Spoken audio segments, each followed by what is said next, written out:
están en este estudio de noticias nuestros colegas y amigos Ana Cristina Ruelas de Artículo 19 y Luis Fernando García de la Red en Defensa de los Derechos Digitales. Gracias a los dos. Luis Fernando, gracias por estar aquí. Gracias, Ana Cristina, por estar aquí. Carmen. A los dos, gracias. Y bueno, pues estamos con esta investigación. Ana Cristina, hemos tenido ya acceso a la investigación completa. El público que sigue este espacio ya la podrá revisar directamente. Es una investigación muy grande, muy amplia, que les ha tomado mucho tiempo y que nos conduce precisamente a una situación sumamente grave que el gobierno mexicano de Enrique Peña Nieto tendría que explicar de inmediato. Efectivamente, se requiere rendición de cuentas e identificar a los responsables de estos mecanismos de espionaje. No solamente porque significa una limitación a la libertad de expresión de quien está siendo espiado, sino que es un mecanismo real de control efectivo de la información. Es decir, el gobierno controla aquella información que sale de fuentes críticas. Y esto es algo muy preocupante, porque como dices, estos software espías son utilizados para identificar a criminales, para identificar personas que están cometiendo delito o que están conspirando contra la seguridad nacional.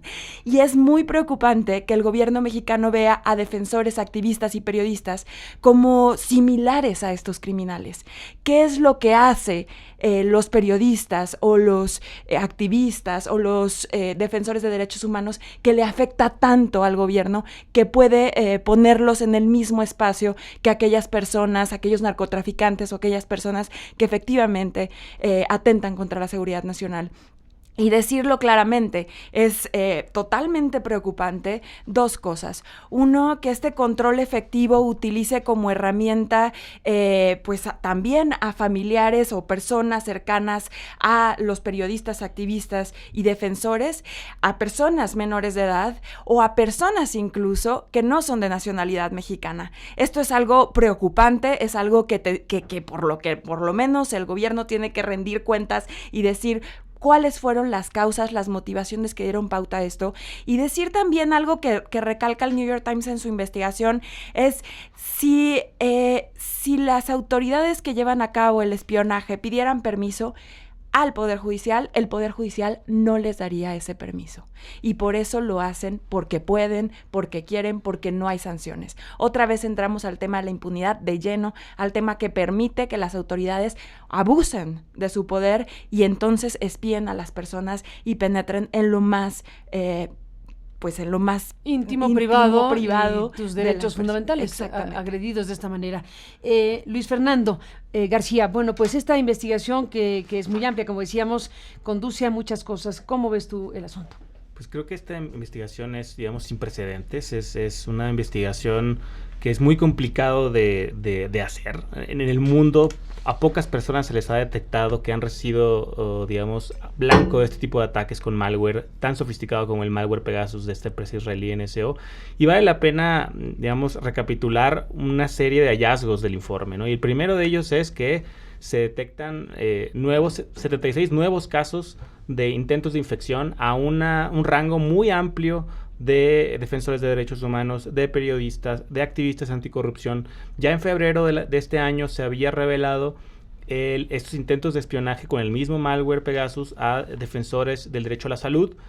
Sin embargo, lo que se confirma con esta investigación es que no eran casos aislados y que muy probablemente los casos que hemos documentado en este informe tampoco son los únicos. Muy probablemente esto es la punta del iceberg de digamos, una práctica sistemática del gobierno mexicano en contra de defensores de derechos humanos. ¿Y por qué se habla de la sistematicidad de estos ataques? Algo que es muy interesante no es nada más que se utiliza la misma infraestructura, es decir, los mensajes que te llegaron a ti, Carmen, son muy similares a los que le llegaron a Carlos Loret o le llegó a Mario Patrón del Centro Pro de Derechos Humanos, que defiende a los familiares de Ayotzinapa o que también ha trabajado en temas de otras violaciones a derechos humanos, o Juan Pardinas del IMCO, por ejemplo, sino que además de que se utiliza la misma infraestructura, mensajes muy similares, llegan los mensajes en coyunturas muy específicas. En tu caso, es una, digamos, un ataque y un hostigamiento muy continuo pero sí hay momentos y picos que coinciden con coberturas mediáticas sobre el tema de la Casa Blanca, sobre temas de corrupción en el gobierno federal, sobre violaciones a derechos humanos y lo mismo, ¿no? El caso de Carlos Loret, por ejemplo, la mayoría de los mensajes que son recibidos y que han sido documentados llegan cuando Carlos Loret está hablando en su columna, en su programa de televisión, sobre las ejecuciones extrajudiciales cometidas por la Policía Federal en Tanguato, Michoacán. O en el caso del Centro PRO, el primer mensaje que recibe el director de esa organización es unos días antes de la presentación final del informe de GIEI. Igual en el caso del INCO, llegan los mensajes en la coyuntura de la discusión legislativa de la Ley 3 de 3 y el Sistema Nacional Anticorrupción. Es decir, no son ataques aislados, espontáneos, sino que se va dibujando a partir de la investigación y de observar el universo de casos documentados que hay una intencionalidad y que hay comunalidades, no nada más de infraestructura, pero también hay los intereses que son tocados por las personas que han sido documentadas apuntan hacia el mismo lugar, por ejemplo, ¿no? Y creo que eso es muy importante tomarlo en cuenta. Y algo que también es muy importante, porque he estado viendo en redes algunas preguntas al respecto, es que este malware es únicamente comercializado a gobiernos y que en el informe también se documenta la evidencia de que al menos 3 agencias del gobierno federal mexicano son clientes de NSO. La Sedena, en un caso que Aristegui Noticias publicó los contratos desde 2012, sí. Con este personaje Sumo Asano. La agencia de investigación criminal de la PGR los adquirió cuando Tomás Herón era el jefe de la agencia de investigación criminal, y también hay fuertes evidencias e indicios de que el CISEN sería comprador, pero puede haber más. Y es lo que estamos señalando en el informe y que señalaremos también. Es importante mencionar que a la 1:00 p.m. va a haber una conferencia de prensa en donde las organizaciones, va a estar también un investigador de Citizen Lab presente en la conferencia de prensa, van a estar personalidades como tú y como otras personas que han recibido estos ataques, y ahí también presentaremos el informe, y lo que estaremos señalando también en ese caso es que es importantísima la investigación y que se sepa quiénes son los clientes en México de NSO y contra quién han utilizado ese malware de espionaje, porque lo que hemos documentado y que se ha revelado con más detalle el día de hoy es que muy probablemente esta es la punta del iceberg, que hay todo una política o un plan o un aparato, una práctica sistemática de hostigamiento y espionaje a defensores de derechos humanos y periodistas en este país.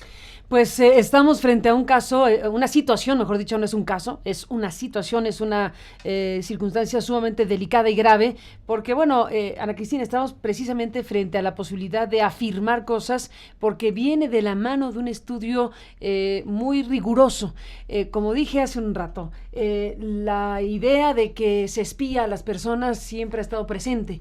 Las orejas, o sea, el espionaje, incluso hasta las bromas que uno puede tener por teléfono de hay pájaros en el alambre, etcétera, etcétera. Eso está desde mucho tiempo atrás.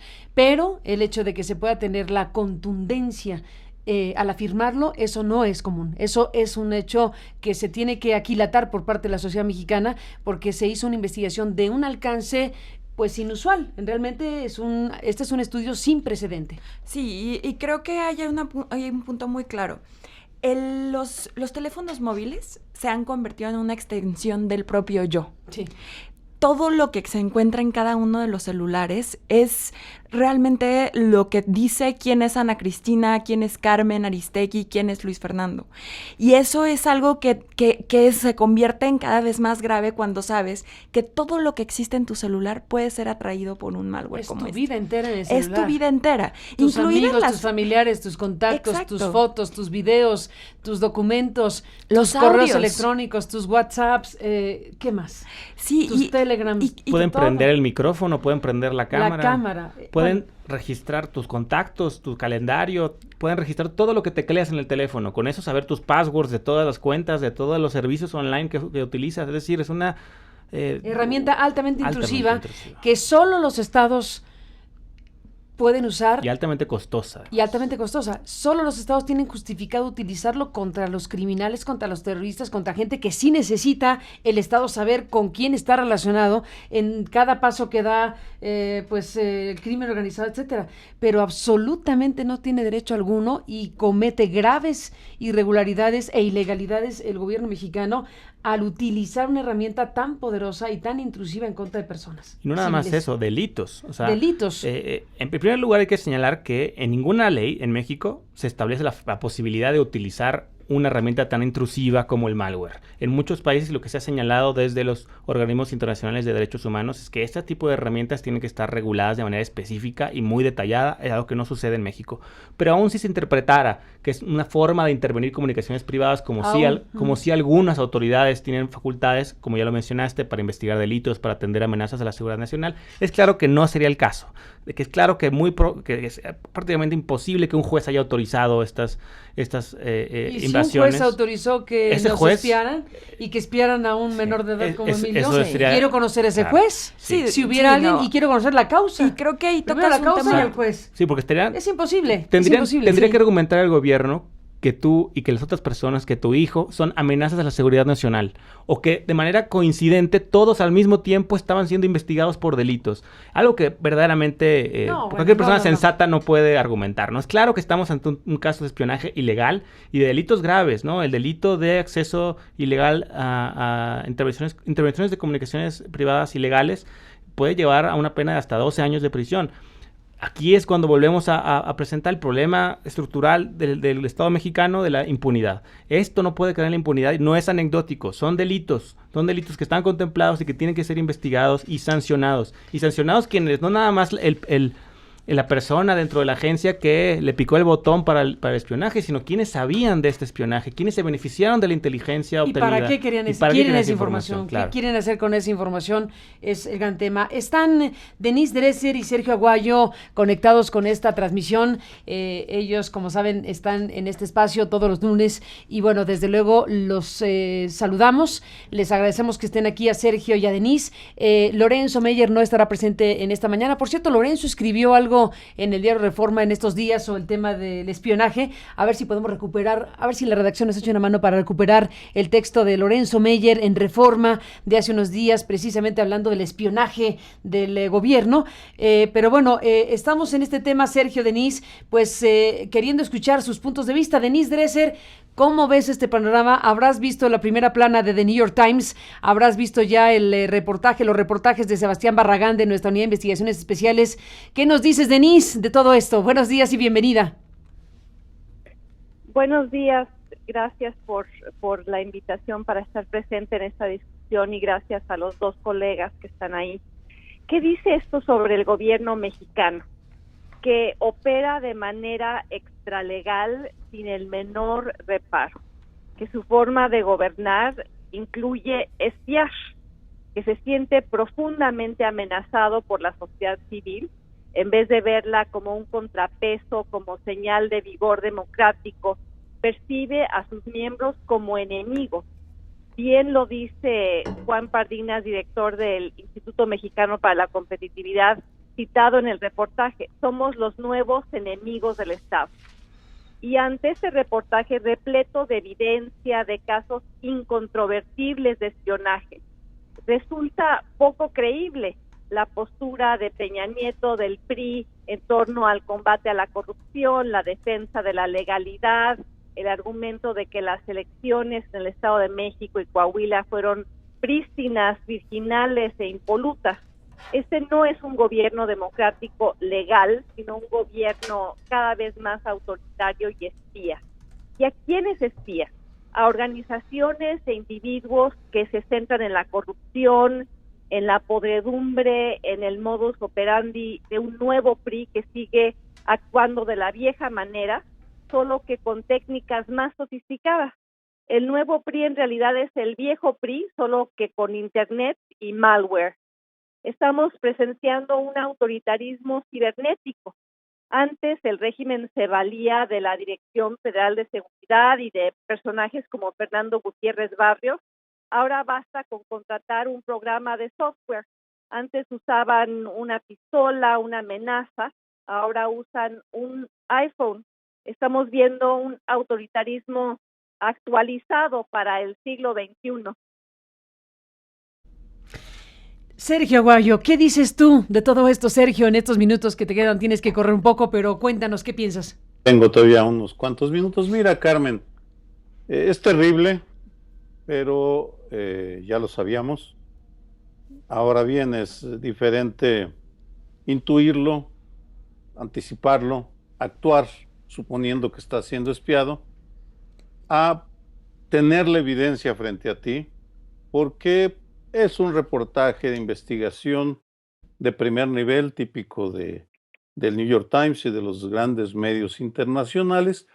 Y en ese sentido, para complementar lo que comentaron Ana Cristina y el especialista en cibernética y Denise, me parece que hay algo saludable y positivo para quienes peleamos por la libertad de expresión y los derechos humanos, y es la determinación con la cual los grandes medios de comunicación del mundo están involucrándose en nuestras batallas y están finalmente documentando lo que pasa en México. No ha sido siempre así, y dado que Lorenzo, el historiador en residencia, no está el día de hoy, me atrevo a recuperar algunos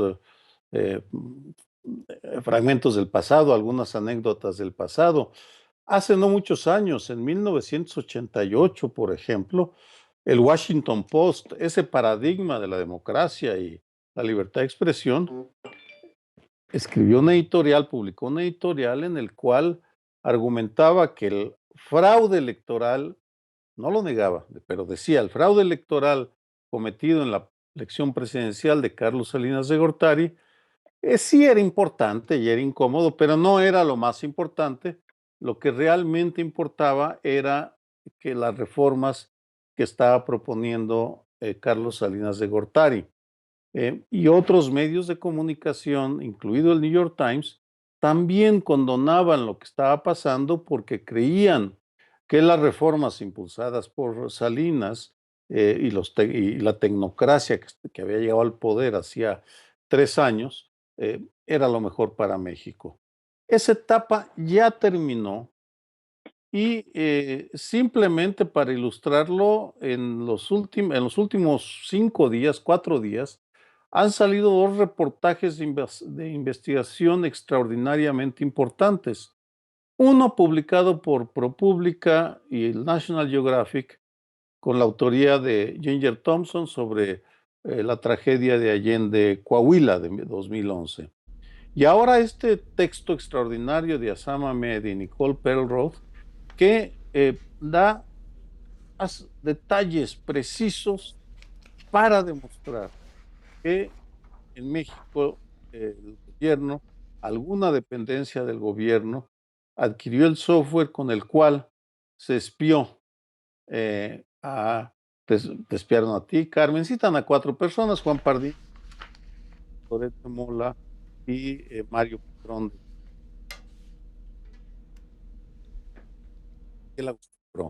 Es decir, ahí está la evidencia. La pregunta es cómo van a responder el gobierno de México ante este impacto directísimo que confirma lo que los rumores dicen. Para Los Pinos, el principal problema que ellos tienen no es el de la violencia, la corrupción, la ineficacia. El problema es que hay un grupo de personajes que se empeñan a criticar al gobierno de Enrique Peña Nieto y por tanto ellos, o sea nosotros, somos los enemigos. Es malo, pero al mismo tiempo es bueno porque nos extiende una cierta protección en la medida en la cual la comunidad internacional se da cuenta del tipo de régimen en el cual estamos viviendo. Pues ahí está este trabajo, esta investigación de estas organizaciones de alto alcance, como se ha dicho aquí, la Red en Defensa de los Derechos Digitales, R3D, Artículo 19, SocialTIC, que son las organizaciones que han realizado esta investigación con la colaboración directa del Citizen Lab de la Universidad de Toronto en Canadá. Bueno, estas organizaciones han sido las que aportaron esta investigación especial. Hemos retomado nosotros, desde luego, esta información para presentarle esta mañana. The New York Times se basa en esta investigación investigación de estas organizaciones de primer nivel. Agrega información muy relevante el trabajo de The New York Times, desde luego, publicado esta mañana. Yo les propongo, Ana Cristina, Luis Fernando, Denise, Sergio, escuchar a nuestro compañero Juan Omar Fierro.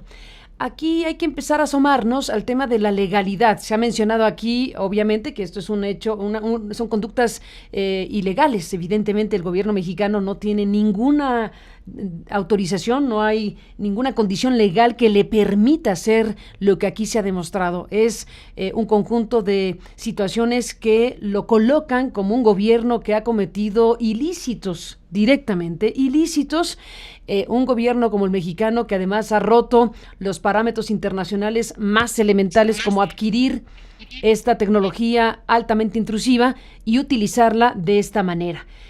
Juan Omar Fierro, nuestro compañero, se acercó desde luego a este tema y le da el ángulo de las connotaciones legales al asunto. Así que te escuchamos, Juan Omar. Buenos días, estamos contigo en un instante más para abrir este otro frente de análisis.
Bueno, regresamos esta mañana de 19 de junio a un año, por cierto, de los sucesos de Nochixtlán, que más adelante tendremos también un seguimiento del tema Nochixtlán, pero detengámonos, Ana Cristina, Luis Fernando, Denise, Sergio tuvo que retirarse, pero digamos, detengámonos en el tema de la legalidad del asunto. Es evidente que el gobierno mexicano ha actuado ilegalmente al utilizar este software tan intrusivo en contra de estas personas y de estas organizaciones que acabamos de mencionar.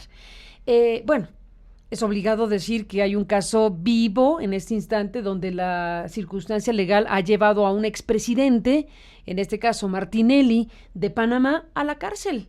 Hace unos días la Interpol emitió una orden de arresto en contra de Ricardo Martinelli el mes pasado y esta orden de arresto se cumplió. Y el señor Martinelli está en la cárcel y tiene varias acusaciones. Pero una acusación que motivó esta alerta internacional de la Interpol, pues tiene que ver con que el ex líder panameño, el expresidente panameño, está acusado de utilizar fondos públicos para espiar ilegalmente a más de 150 adversarios políticos en su país cuando fue presidente. Fondos públicos para espiar ilegalmente a 150 adversarios políticos de su país durante el mandato como presidente que fue 2009-2014. Y bueno, aquí hay un mensaje del propio Martinelli a través de su vocería, de Luis Eduardo Camacho, que dijo: Estados Unidos es una democracia donde sí se respetan las leyes y los derechos ciudadanos. La defensa del expresidente Martinelli va a ejercer los derechos y garantías que le consagra el Estado de Derecho. Bueno, pues sí, efectivamente, aludiendo a que está en Estados Unidos, dice: confío en la democracia y la justicia estadounidense, pero de que está detenido, y de que la Interpol actuó, entre otras cosas, porque fue acusado de utilizar fondos públicos para espiar ilegalmente, es un tema que no podemos dejar de ver. Y con un malware muy similar al que estamos hablando en esta investigación, aunque es de otra compañía, una compañía italiana, Hacking Team, que también se ha demostrado que México es el mayor cliente y mayor comprador de Hacking Team. Entonces, digamos, hay precedentes. A mí me daría mucha pena como mexicano que cuando en Panamá se cometen estos abusos, sí hay justicia, y cuando en México no. Cuando en México se comentan estas y injusticias todavía más sistemáticas y amplias como las que estamos documentando. El caso es que en Panamá hubo quien señaló al expresidente y dijo: este señor espió y usó fondos públicos, y está en actividad la justicia panameña y la estadounidense. Y estamos hablando por un caso idéntico esencialmente. Sí, y estamos hablando de miles de dólares, estamos hablando de cientos de miles de dólares. El New York Times habla aproximadamente de $650,000 que fueron ejercidos para efectos de espionaje, $77,000 por infección. $77,000 por intento, por infección. Por infección. $77,000 por infección. O sea que es un dinero. O sea, el valor del mensaje en el que tú le hayas dado clic, Carmen, es $77,000. Cada clic le costó al gobierno mexicano $77,000. Exactamente. Puf. Juan Omar Fierro, cuéntanos. Buenos días, bienvenido, gracias por estar aquí. Carmen, muy buenos días. Pues estos intentos de espionaje gubernamental a los dispositivos electrónicos de periodistas, defensores de derechos humanos y activistas anticorrupción son acciones que violan el artículo 16 constitucional, que protege las comunicaciones privadas entre particulares, por lo que se puede acusar a los responsables de incurrir en delitos federales que se consideran graves. Este informe que ya se ha platicado, el gobierno espía, vigilancia sistemática a periodistas y defensores de derechos humanos en México, indica que los equipos adquiridos por este gobierno mexicano para perseguir a presuntos delincuentes se han utilizado para tratar de espiar sin ningún tipo de autorización judicial a 12 periodistas, defensores de derechos humanos y activistas contra la corrupción. De acuerdo con este primer análisis, este tipo de espionaje informático no cabe en ninguna de las excepciones previstas en la ley para que un juez otorgue la autorización correspondiente. La violación al artículo 16 de la Constitución está prevista en el Código Penal Federal, por lo que se pueden presentar cargos por al menos 2 delitos en contra de los funcionarios que hayan ordenado y autorizado la intervención ilegal de las comunicaciones privadas de los afectados. De acuerdo con este documento y este análisis, la utilización de este sistema Pegasus desarrollado por esta compañía israelí NS Group podrían castigarse por violar los artículos 177 y 211 bis del citado código, los cuales contemplan penas de 6 a 12 años de prisión para cada uno de los implicados. Además, se prevé que los imputados o acusados por dichos delitos tengan que pagar multas que van de los 300 a 600 días del salario mínimo vigente. En el caso de intervención ilegal de las comunicaciones privadas, el Código Penal Federal señala que se trata de un delito grave, puesto que se castiga con una pena de prisión mayor a 5 años, pero el Código Nacional de Procedimientos Penales no lo contempla dentro de los ilícitos que ameritan prisión oficiosa. Carmen, también hay que señalar que en lo que se refiere a las excepciones que prevé este artículo 16 de la Constitución, pues ninguna cabe en lo que está haciendo el gobierno mexicano. El artículo 16 señala que solamente la autoridad judicial federal, a petición de la autoridad federal que faculte la ley o del titular del Ministerio Público de las entidades federativas correspondientes, podrán autorizar la intervención de cualquier comunicación privada. Sin embargo, tendrían que cumplirse diversos requisitos para que la PGR, las procuradurías o fiscalías estatales, la Policía Federal o el Centro de Investigación y Seguridad Nacional, el CISEN, obtengan estas autorizaciones de un juez que posteriormente les permitan acceder a las comunicaciones privadas de una persona. En el caso de la PGR y las fiscalías estatales, este Código Nacional de Procedimientos Penales contempla la intervención de comunicaciones privadas cuando se requiere investigar un delito, sin que se puedan invocar, en este caso, los artículos 292 a 302 de este mismo código, porque no hay ninguna investigación criminal en curso en contra de los periodistas, en contra de los activistas, en contra de los defensores de derechos humanos. En cuanto al CISEN, la intervención de comunicaciones privadas solo se puede solicitar cuando existe una amenaza inmediata a la seguridad nacional, por lo que tampoco cabría invocarla para justificar las autorizaciones en este caso. Derivado de que no existen causales que permitan a las autoridades legitimar estas medidas de vigilancia, pues solo se puede concluir que se tratan de intentos ilícitos de espionaje gubernamental. Cabe señalar, Carmen, que en este informe que se ha presentado, justamente se definen estos ataques contra integrantes de Aristegui Noticias, contra Mexicanos contra la Corrupción, contra el comunicador Carlos Loret de Mola y el Instituto Mexicano para la Competitividad, como intentos de espionaje gubernamental. Sin embargo, en la legislación mexicana, este tipo de acciones ilícitas se catalogan como violación de correspondencia y acceso ilícito a sistemas y equipos de informática, debido a que solo se considera como delito de espionaje el robo de información confidencial por parte de mexicanos o extranjeros para ser vendidas a gobiernos de terceros países. En otras palabras, Carmen, el espionaje en nuestras leyes se define de manera tradicional, por lo que no se contempla justamente este tipo de espionaje gubernamental y solo se castiga la intervención ilegal de comunicaciones privadas, electrónicas o en papel, así como el acceso ilícito a equipos informáticos, categoría que incluye a computadoras y teléfonos inteligentes. Carmen, el análisis, el reporte. El reporte. Gracias, Juan Omar, por esta información muy importante en este momento. Luis Fernando García, pues estamos precisamente adentrándonos en el tipo de repercusiones que tendría que haber. Primero, esperaríamos las explicaciones del presidente mexicano, porque es el responsable final de los aparatos del Estado mexicano, porque ¿quién más? Podrá decir, pues fueron ahí unos agentes de investigación que se brincaron las trancas, una cosa por el estilo. Pero aquí hay una responsabilidad clave del jefe del Estado mexicano. Claro, porque no se espió por diversión, ¿no? Claramente las coyunturas, la reiteración. Los temas relacionados con la presidencia, directísimos. Son muy directos. Entonces es muy importante que haya una investigación exhaustiva, pero una investigación que no sea nada más hacia adentro, que sea una investigación pública en donde se le rinda cuentas a la ciudadanía de cómo es que esto sucedió, quiénes son los responsables, quiénes saben y sabían de esta operación de espionaje, quiénes se beneficiaron de la inteligencia obtenida con ella, y también que se investigue los contratos también, porque, por ejemplo, en el New York Times se habla en el día de hoy de que al menos habrían gastado hasta $80 millones en contratos con NSO, nada más con NSO. Le podemos sumar Hacking Team, le podemos sumar otras empresas. Y también ahí hay todo una opacidad Absolutamente. Que también es importantísimo que se aclare, que se transparente y que nos diga quiénes están involucrados tanto en el sector privado como en el sector público y que se han beneficiado de esta esta práctica sistemática de acoso a periodistas y defensores. Está el tema del negocio, si quieres, ¿no? De la adquisición de equipos de esta naturaleza o de software o de elementos tecnológicos de esta índole.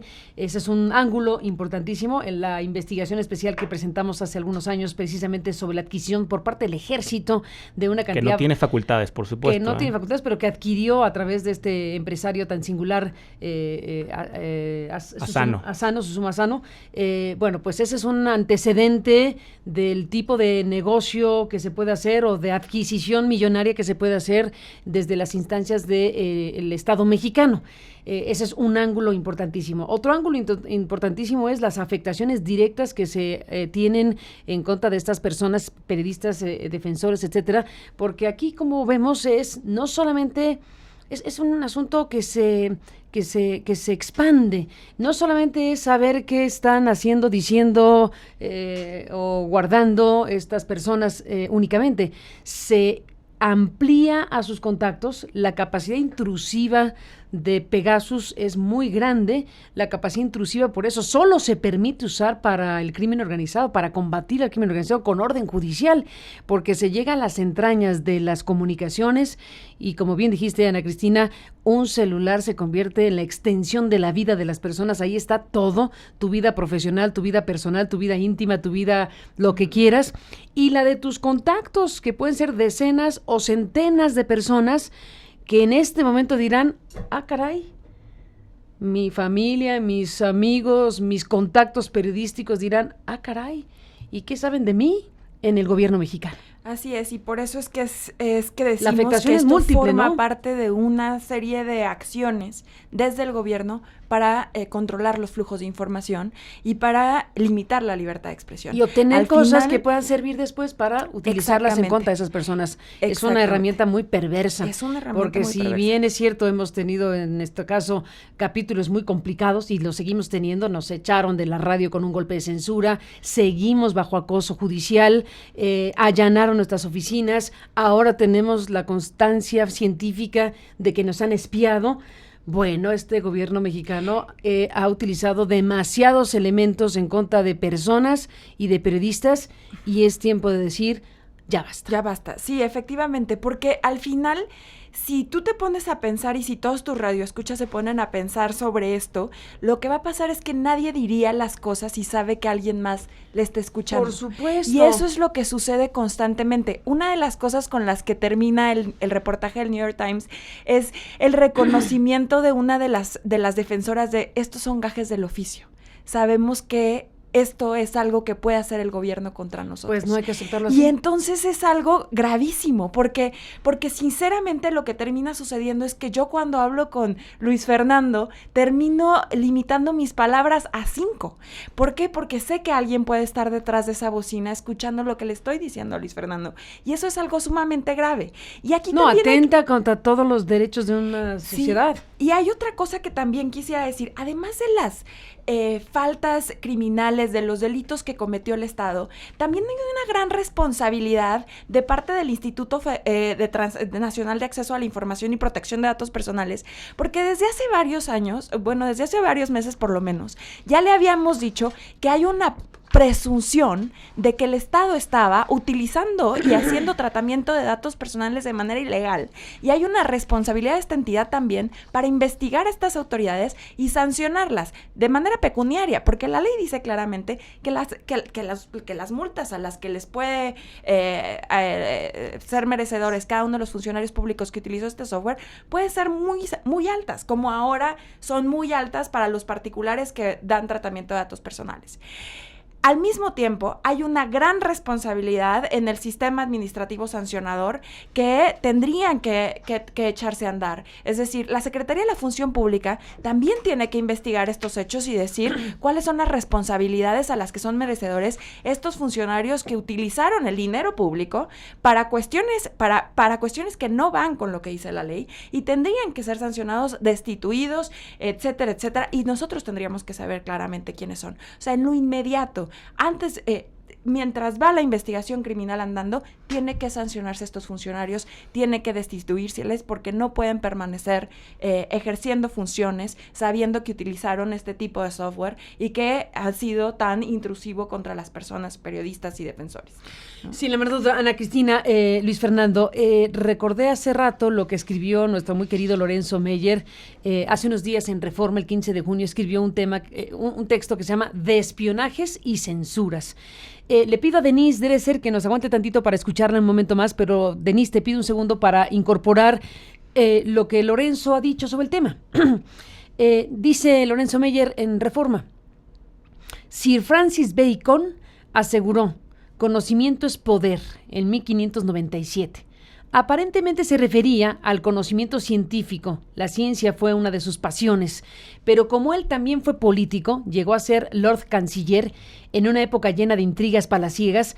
Los reinados de Isabel I y Jaime I igual comprobó que la información política es un tipo de conocimiento que da poder. No cualquier información política se traduce en poder, pero cualquier ejercicio sistemático del poder requiere de información. Desde la antigüedad, dice Meyer, los gobiernos han recopilado información que han ocultado. En la actualidad, un área de esa búsqueda de información es el espionaje, que a veces se cubre con el manto de la legalidad y otras se hace de manera totalmente ilegal. Una buena parte de la información política recopilada termina en los archivos. Pasado un tiempo, esa información debe dejar de ser secreta para quedar a disposición de investigadores y público en general, pero con frecuencia las leyes de archivos impiden o dificultan el acceso a información que el gobierno considera sensible. Y es entonces que aparece la dupla espionaje y censura. Espionaje y censura, como dice Lorenzo Meyer. Como muchos otros gobiernos, el mexicano espía a voluntad a quienes quiere controlar, sean enemigos o incluso aliados. Este espionaje se lleva a cabo con o sin autorización y puede ejercerse sobre líderes, activistas políticos o periodistas molestos, entre comillas. Sin acceso a los archivos, no es fácil documentar el espionaje, pero siempre se llega a saber de casos que permiten inferir la magnitud de la telaraña. Así, por ejemplo, en los 1960, durante la Guerra Fría, la CIA ofreció al presidente Adolfo López Mateos compartir alguna información de espionaje telefónico que se proponía hacer a la embajada soviética y, de paso, a líderes de la izquierda, a Lázaro Cárdenas, a Vicente Lombardo Toledano, a David Alfaro Siqueiros, a cambio de que le permitiera introducir al país las decenas de aparatos que necesitaba para crear y operar una red de escuchas. Está citando un libro, Lorenzo Meyer, en este texto llamado De espionajes y censuras, que se llama Our Man in Mexico, de Jefferson Morley. Gracias al trabajo de Citizen Lab, una organización canadiense de la Munk School of Global Affairs, hoy sabemos que nuestro gobierno ha espiado con un equipo de escuchas israelí y que solo puede ser adquirido por gobiernos, al menos 2 ONGs mexicanas y a un investigador del Instituto Nacional de Salud Pública, cuyas actividades molestan al gobierno y a las poderosas industrias refresquera, corresponsable de la epidemia de obesidad que hoy sufre el país. Está Lorenzo Meyer hablando de espionajes y censuras, refiriéndose a la primera parte de esta investigación que efectivamente publicó The New York Times también, y que ahora estamos en este segundo momento donde ya se ha ampliado la información acerca precisamente del alcance de estos espionajes. Cierro con lo que dice Lorenzo Meyer, haciendo alusión a la primera parte de esta investigación ya publicada, diciendo: al negar o entorpecer el acceso de los ciudadanos a información política disponible pero sensible, es una forma de restarle capacidad a la vigilancia ciudadana. Es una forma de impedir que la sociedad civil se empodere. Y un buen ejemplo de esto se encuentra en el manejo actual de documentos de gobernación depositados en el Archivo General de la Nación, y ahí se refiere a otro gran tema que ya hablaremos en otro momento, que tiene que ver precisamente con las actuales restricciones a acceder a lo que ya se podía acceder. Ahora hemos perdido terreno. Hemos visto cómo se van cerrando las puertas que se habían abierto en materia de acceso a los documentos históricos que están en el Archivo General de la Nación. Pero bueno, regreso, Luis Fernando, Ana Cristina, con Denise Dresser. Estamos con esta parte, Denise, que nos presenta Juan Omar Fierro, nuestro colega, de las connotaciones legales, de las herramientas legales que existen en México, si queremos o no arcaicas, pero que existen en México, medianamente para enfrentar lo que aquí estamos reportando y comentando ampliamente. Denise, ¿qué dices? La legalidad y el gobierno mexicano, la ley y Enrique Peña Nieto. Es difícil utilizar las palabras legalidad y Enrique Peña Nieto en la misma oración sin soltar una carcajada. Esto que el New York Times revela no es un comportamiento nuevo, es parte de un patrón, el atropello constante de las normas más básicas de la vida democrática. Ilegal lo ocurrido con la Casa Blanca. Ilegal el desvío de recursos para campañas políticas vía OHL y otras constructoras y vía los gobernadores. Ilegal el conflicto de interés generado constantemente por el grupo IGA. Ilegal la compra de votos.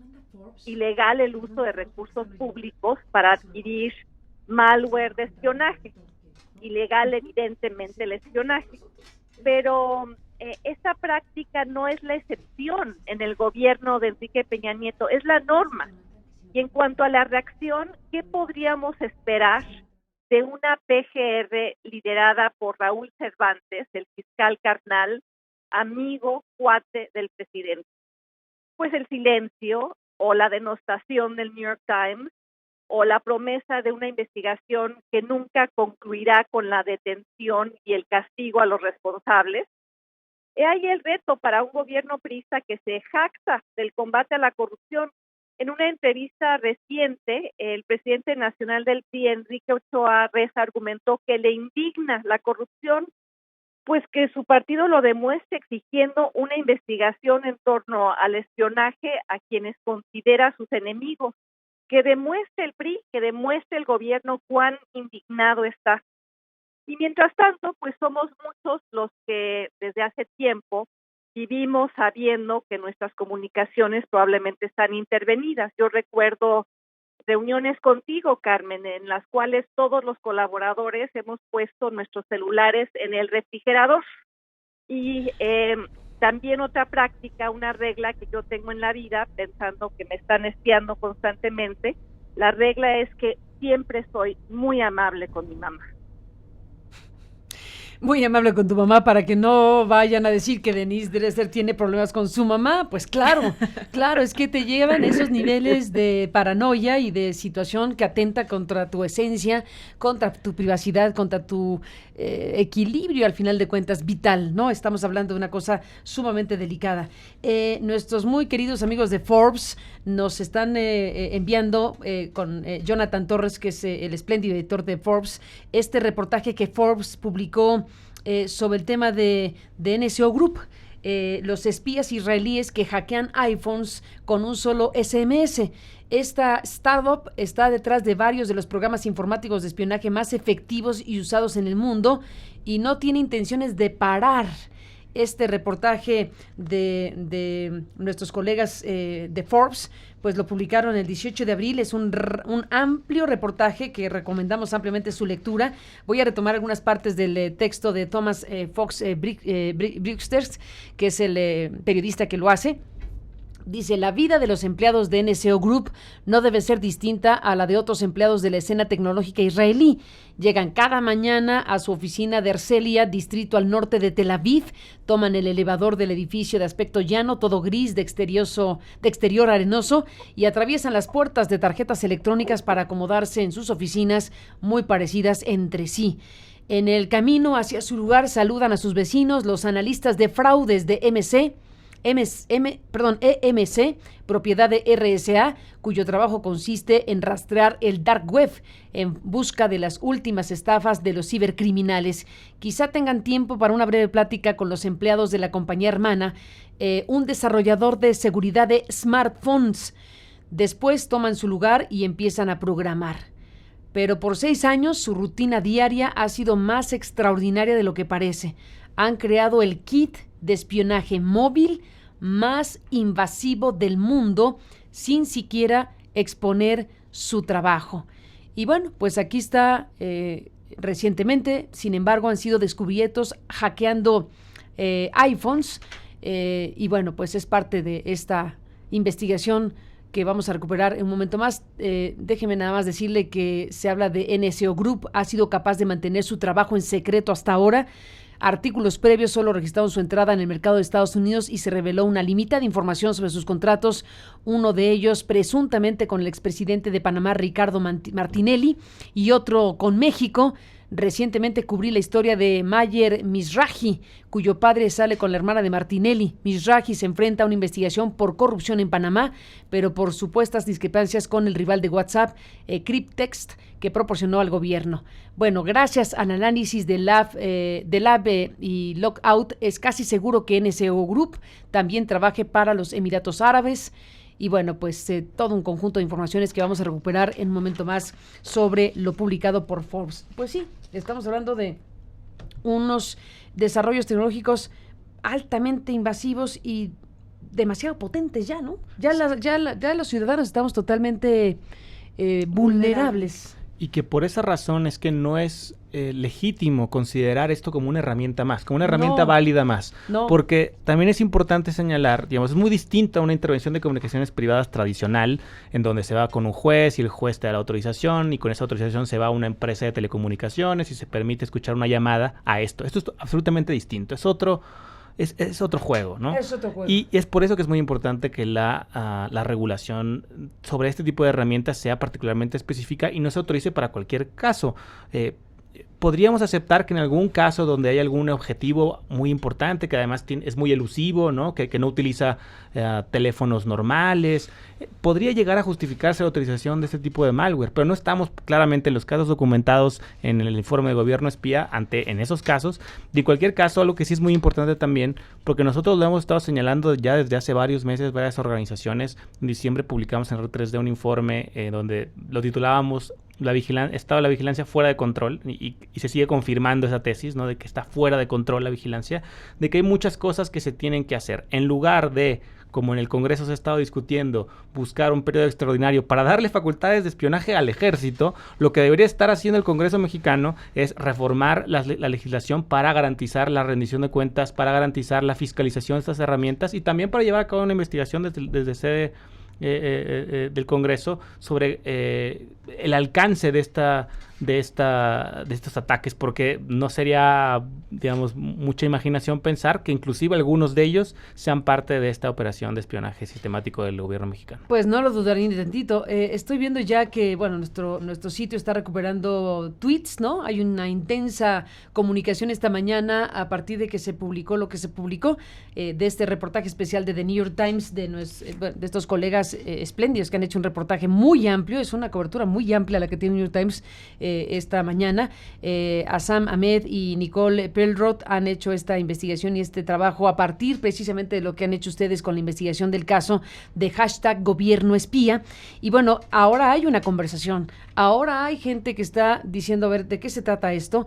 Y eso es muy saludable porque al final de cuentas parte del alcance que pueda tener todo esto dependerá del nivel de exigencia que se tenga por parte de los periodistas afectados, de los defensores afectados, de su entorno afectado, porque yo digo, fuimos nosotros y nuestros contactos. Efectivamente, porque sí. no, ese es un tema, es de multiplicación máxima. Y creo que algo que tocas que es muy importante, Carmen, es precisamente que la gente identifique este tipo de mensajes. Es decir, que podamos identificar si están recibiendo estos mensajes, cómo los están recibiendo, porque como bien dice Luis Fernando, en este informe se documentan 7 casos, pero estamos seguros de que es la punta del iceberg y hay muchísimos más casos. De hecho, en una reunión reciente con un grupo de periodistas, platicando ahora en estas mesas de agenda de periodistas sobre esto, ellos decían, pues yo también recibí, yo también. Claro. Y entonces te empiezas a dar cuenta de que no es una cuestión de una persona, de dos, sino que cada vez se está convirtiendo en una forma más común y muy sofisticada justo de controlar la información y de amedrentar a periodistas. Y creo que algo muy preocupante justo es estas extensiones, ¿no?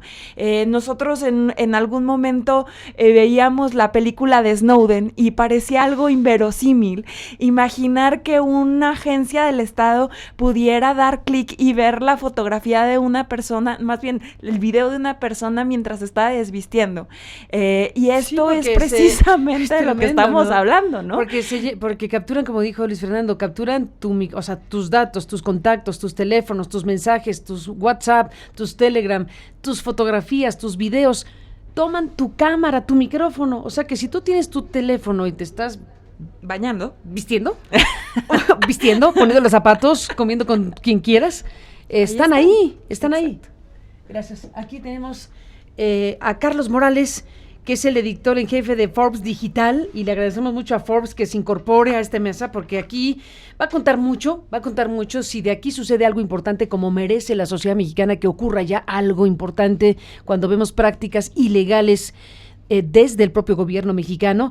Bueno, pues va a contar la propia atención de los periodistas, de los medios de comunicación. Vamos a ver si resulta de interés de los medios de comunicación mexicanos este tema, o si voltean la mirada a otro lado.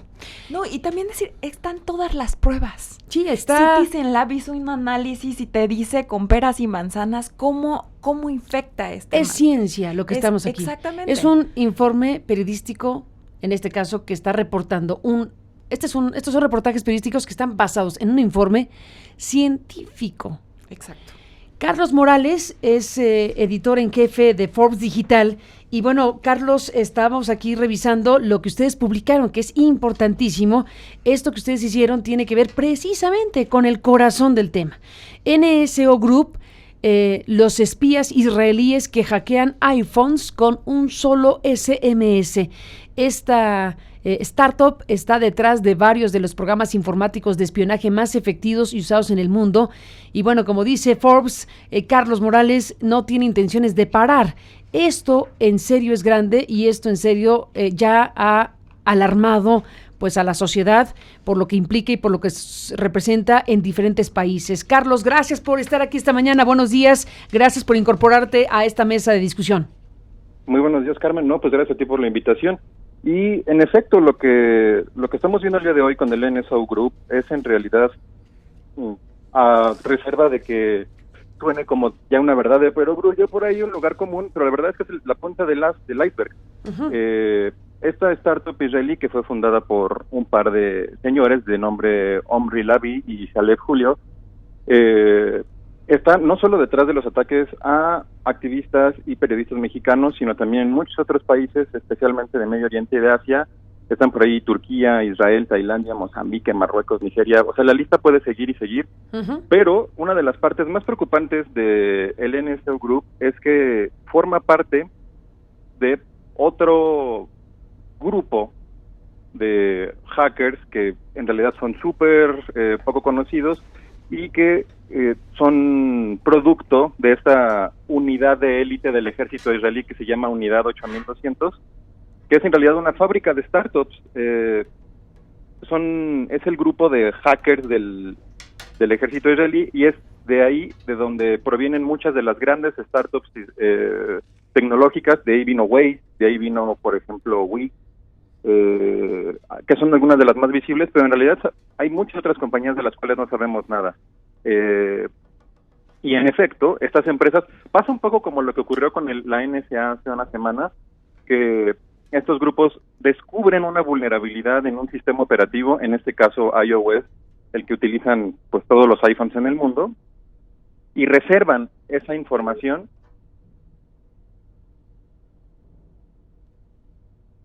¿Me escuchan? Se cortó. Sabes que se cortó, pero sí sé yo hasta donde dijiste reservan esa información. Si retomas el hilo, seguimos. Carlos Morales contigo, editor en jefe de Forbes Digital. Ok, muchas gracias. Lo que ocurre es que entonces ellos tienen esta información de vulnerabilidades en el sistema operativo, y en vez de reportarla a Apple en este caso, o la NSA, como en el caso del virus que vimos hace unas cuantas semanas, el WannaCry, a Microsoft, se aprovechan de él para poder acceder al sistema y tomar control del mismo. Entonces, sí resulta muy preocupante que no solamente haya estas herramientas en manos de esas startups que son, digamos, oscuras y poco conocidas, sino que además esas mismas herramientas estén a disposición del público en la dark web. En realidad cualquiera que tenga un cierto conocimiento de programación podría empezar a explotar esa clase de vulnerabilidades. Ahora, Carlos Morales, editor en jefe de Forbes Digital, en este caso estamos hablando particularmente de NSO Group, que bueno, pues les dijo a ustedes que solamente venden a los gobiernos, ¿no? Eso es muy importante lo que Forbes logró reportar y ha logrado reportar. No solamente tienen esta declaración directa, sino también tienen incluso los estimados de lo que cuesta a los gobiernos, por lo menos en materia de costo por infección, digámoslo así. Cuéntanos de eso, porque es una aportación muy relevante de Forbes esta para la investigación y el seguimiento del tema. Bueno, en realidad el kit de hackeo puede, para iOS 6, que es el previo al que tiene el iPhone 7, bueno, en realidad es iOS 10, en realidad, puede costar hasta $18 millones, pero en realidad esta práctica de solamente vender a los gobiernos, y volvemos al caso de la NSA, es decir, si ellos pueden decir, la NSO Group puede decir, solamente le vendo a los gobiernos, pero en realidad, ¿quién nos garantiza que los hackers no han sido hackeados y que esa herramienta de hackeo está en manos de alguien más? Esa es información, digamos, oficial dentro de lo que se sabe del NSO Group. Pero hay muchísimo más que está en las sombras. Muchísimo más que está en las sombras, Carlos Morales. Pues sí, ahí está efectivamente toda una serie de preguntas, pero si fuera el caso, bueno, a ver, aquí tenemos varias escenas, Luis Fernando, Ana Cristina. La responsabilidad principal es del Estado mexicano, porque es solamente el ente público el que puede adquirir esta serie de tecnologías o de software. Dicho por el propio fabricante y dicho por pues las instancias internacionales, ¿no? Aquí debe haber un código, protocolos, leyes internacionales. Ellos necesitan una licencia por parte del gobierno israelí para exportar y para comercializar ese tipo de herramientas. Muy difícilmente una empresa se arriesgaría a perder esa licencia.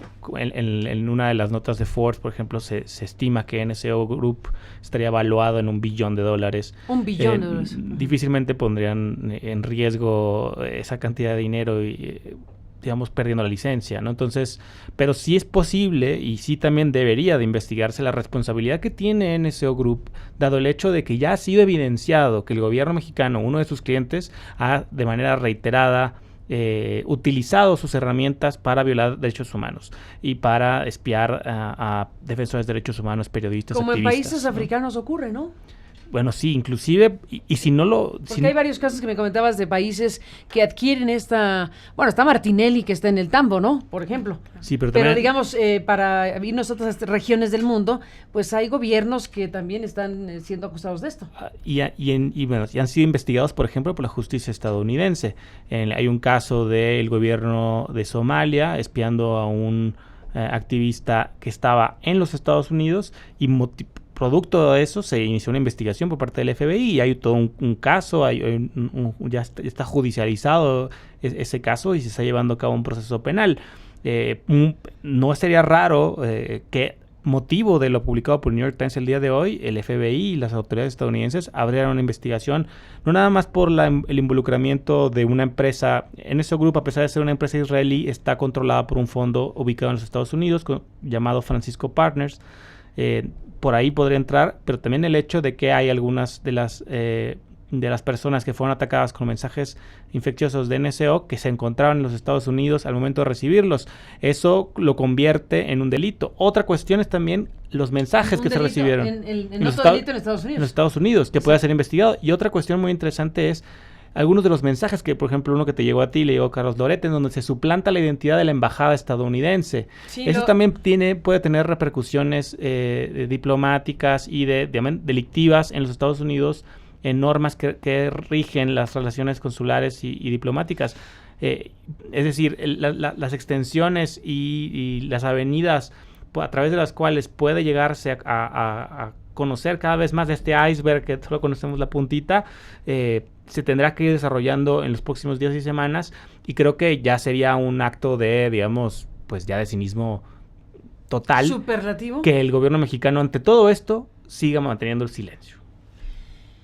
Pues, ¿qué crees, Ana Cristina? Que siga manteniendo silencio. Bueno, eso va a ser muy importante porque dependerá de la exigencia que los medios mismos pongamos al tema, de lo que los afectados hagamos al respecto de este tema, que ese es un asunto que se está, desde luego, analizando muy profundamente. Comentaba Luis Fernando que tendremos una conferencia de prensa hoy a las 12:30, 1 de la tarde. A la 1 de la tarde ustedes han convocado, nos han convocado. Yo estaré presente junto con los otros convocados para acompañarlos a ustedes, que son los autores de esta investigación tan importante, y como periodistas, como interesados en el tema y como afectados del tema, bueno, estaremos esta tarde a la 1 de la tarde en el Fiesta Americana, precisamente pues con una conferencia de prensa para hablar del tema, porque efectivamente esto es tan grave, esto es tan profundamente delicado por muchas razones, que si no sucede algo, bueno, pues ya instalados plenamente en el cinismo total estaríamos. Sí, definitivamente. Yo una cosa que creo que es importante decir es justo en el marco de la Asamblea de la OEA. México tiene que rendir cuentas sobre la vigencia de derechos humanos en un país que está sumido en graves violaciones a derechos humanos. Siendo anfitrión. Exactamente. Y esto es tan relevante porque en este momento es que todos los ciudadanos, los defensores, etcétera, los periodistas, tenemos que alzar la voz y decir ya basta. Ya basta de la ilegalidad, ya basta de la impunidad, ya basta de que las autoridades utilicen estas herramientas como forma de abuso de poder para amedrentar, para limitar, para inhibir, para que la sociedad no tenga información, porque esto es lo grave. Lo grave es que se está investigando a estas personas críticas, contrarias al gobierno, porque no se quiere que la sociedad sepa cosas. Y eso es algo que es muy importante. Se está tratando de limitar a la sociedad, a los flujos de información que llega a la sociedad. Y esto es algo que no nos podemos permitir, más aún pensando que tenemos de frente un proceso electoral muy complejo en 2018 y que tenemos hoy por hoy un Estado sumido en la corrupción y, como ya dije, sumido en violaciones graves a derechos humanos. Totalmente de acuerdo, porque ¿qué otro propósito tendría espiarnos, ¿no? Espiar a estas personas, donde me incluyo? En el caso de mi hijo Emilio, bueno, se imaginarán que eso me sacude. Eso, desde luego, para una persona es sumamente grave saber hoy con contundencia que el gobierno mexicano de Enrique Peña Nieto se ha atrevido a tanto. Que el gobierno de Enrique Peña Nieto ha dado pasos todavía más graves de los que ya ha dado con nuestra censura directa, con la salida como fue de MBS Radio, que desde luego no puedo yo disociar una cosa de la otra. Para mí es un continuum.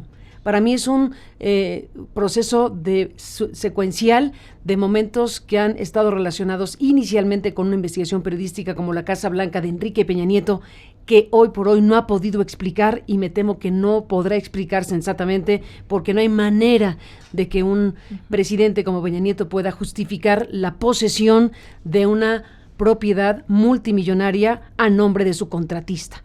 Y si se creyeron la versión de la gaviota, pues cada quien sabrá lo que se cree.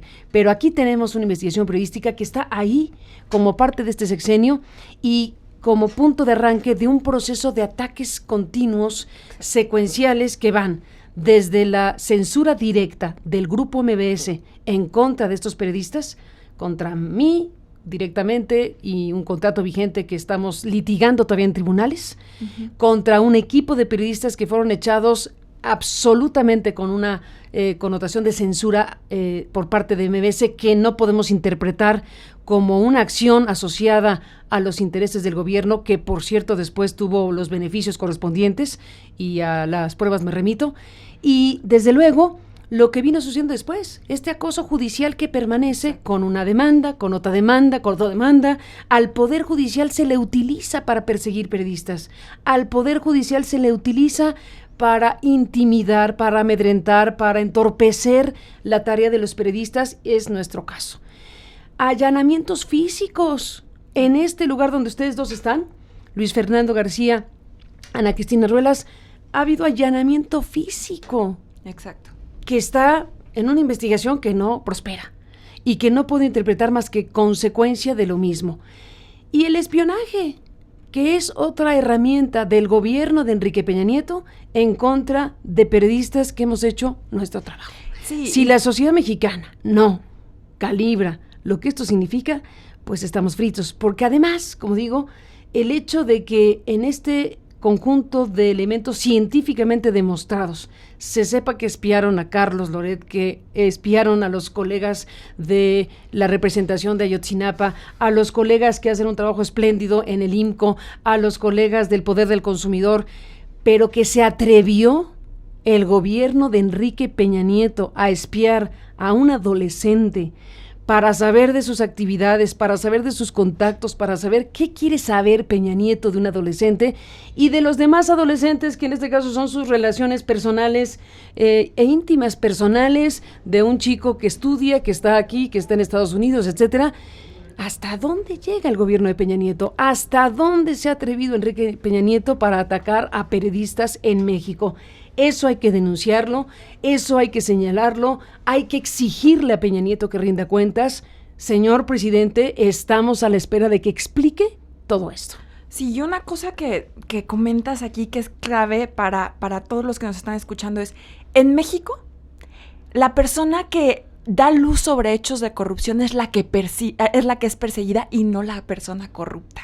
Exacto, persigues a los investigadores, no a los corruptos. Exactamente, en este caso tú das luz sobre un posible hecho de corrupción, sobre conflictos de interés, y tú eres quien ha sido perseguida, no las personas que cometieron el hecho de corrupción, y por eso es que esto se convierte en algo tan grave. ¿Será porque se tienen que investigar a sí mismos? Porque y por eso la ciudadanía se tiene que involucrar. No solamente estamos hablando de personas como tu hijo que tiene 16 años, estamos hablando... Ahora tiene 18, pero durante el proceso de espionaje tenía 16, 17, ahora ya cumplió 18, claro. Pero el proceso previo era un menor de edad. Exacto. En México y en Estados Unidos, lo cual me parece ya excesivo por parte del gobierno de Peña Nieto. Exacto. Y también una ciudadana americana, decirlo. Una persona del Centro Miguel Agustín Pro, que es una ciudadana americana, también fue sujeta de espionaje y es otra de las cosas que se dan cuenta en el New York Times. Entonces... Ojo, ¿de qué estamos hablando? Esto está saliendo, como dice Luis Fernando, de control, y es algo gravísimo, pero es algo gravísimo por lo que se refleja en la sociedad, porque la sociedad está dejando de recibir información gracias a estos mecanismos tan sofisticados que al final están interceptando aquella información que busca salir. Y pongo un ejemplo muy clave. ¿Por qué de repente nos damos cuenta que el gobierno sale a decir algo que se estaba cuidando con muchísima cautela por los propios periodistas o los defensores para no decir nada, para que fuera realmente, tuviera un impacto social, un impacto mediático, un impacto político determinado? Por el espionaje. El gobierno sale de repente y dice, fíjense que yo cuido a todos los periodistas, y al día siguiente teníamos planeado decir que el mayor agresor contra la prensa eran los funcionarios públicos. Y se adelanta a decirlo. Exactamente. Claro, ¿por qué? Porque lo sabe, porque espió. Claro. Entonces, este tipo de cosas son los que son importantes que los que nos escuchan se cuestionen. ¿Qué tipo de información estoy recibiendo ante un contexto en el que las personas que me están permitiendo tener una información objetiva, plural, etcétera, son las personas que están siendo espiadas constantemente, amedrentadas, intimidadas? Y esto es algo gravísimo. Y lo mismo puede decirse de los defensores de derechos humanos. El caso del Centro Pro es particularmente agraviante, porque ellos son, junto con otras organizaciones, los representantes legales y los defensores de las familias, por ejemplo, de los 43 desaparecidos de Ayotzinapa. Y el gobierno se ha llenado la boca en foros internacionales diciendo que el dolor de las familias es su dolor, que tienen una voluntad política de investigar lo sucedido en Ayotzinapa. Y en lugar de usar herramientas como el malware de NSO para investigar al ejército, investigar a las otras líneas de investigación que el GIEI ha planteado que tienen que investigarse, la utiliza en contra de los defensores. Y otra cosa que es muy importante, como ya se indicaba, es que estos ataques de espionaje no son, digamos, no son un único ataque, sino que son parte de una serie de ataques. En tu caso es muy, muy claro los allanamientos, los hostigamientos, el tema que sucedió con el despido de MBS, etcétera. Pero también en otros casos, ¿no? El caso del Centro Pro, que ha sido también atacado en prensa por medios alineados al gobierno, que también han, digamos, de alguna manera sido inclusive ya expuestas sus comunicaciones. Hay algunas en el pasado conversaciones de Santiago Aguirre, por ejemplo, que es una de las personas que recibió estas mensajes con malware de NSO. También ya han sido reveladas conversaciones privadas entre él y un familiar de un normalista, etcétera. Es en digamos, no es aislado, sino que es parte de como ya se mencionaba anteriormente, de que el gobierno ve a la sociedad civil, a los periodistas, como el enemigo, no a los corruptos, no a los violadores de derechos humanos. Con lo que ustedes han dicho, el gobierno de Peña Nieto se ha gastado millones, no sé, miles de millones de pesos en sistemas de espionaje. Y lo ha comprado el Ejército, y lo ha comprado PGR, y lo ha comprado el CISEN, y el gobierno mexicano ha comprado, y ha espiado, pues a los que no debe espiar. Y aún así se le fue Duarte y Borges. Bueno, ¿no? es que ese es el tema. A ver, si está espiando a periodistas y a defensores de derechos humanos y a adolescentes, o en este caso a un adolescente o menor de edad, uno tendría que decir, pues por eso no haces lo que tienes que hacer, porque se le van los gobernadores o los deja ir, o porque no es capaz el Estado mexicano de resolver, porque no es capaz o porque no quiere resolver el caso Ayotzinapa, el caso, ¿cuántos casos tenemos abiertos en México? Donde el Estado mexicano tendría que estar absolutamente entregado a las tareas de inteligencia criminal para acabar con el crimen organizado. Los casos que conocemos los podemos enlistar en una página entera. Pero aún si lo usara contra narcotraficantes, etcétera, eso no justifica el espionaje. Pero además de es ineficiente. O sea, sí, está gastando miles de millones de dinero público en estos aparatos y estos sistemas, y la ineficacia es total. La impunidad es rampante. ¿De qué se trata? Explique. Sí, Presidente Peña Nieto. Por eso es que es tan importante esta rendición de cuentas. El Estado mexicano no está acostumbrado a rendir cuentas. Siempre habla de gestión, ni de la sociedad resultados. A exigírselo. Exacto. Siempre, nunca se puede justificar.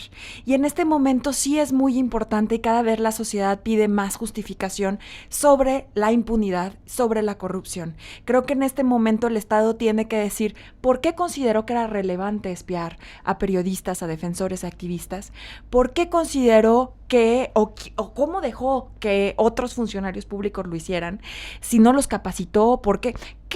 ¿Qué fue lo que dejó de hacer para que permitiera que esta situación sucediera? En caso de que lo hubieran hecho sin su conocimiento. Exacto. Porque ¿a dónde llegó esa información? Exacto.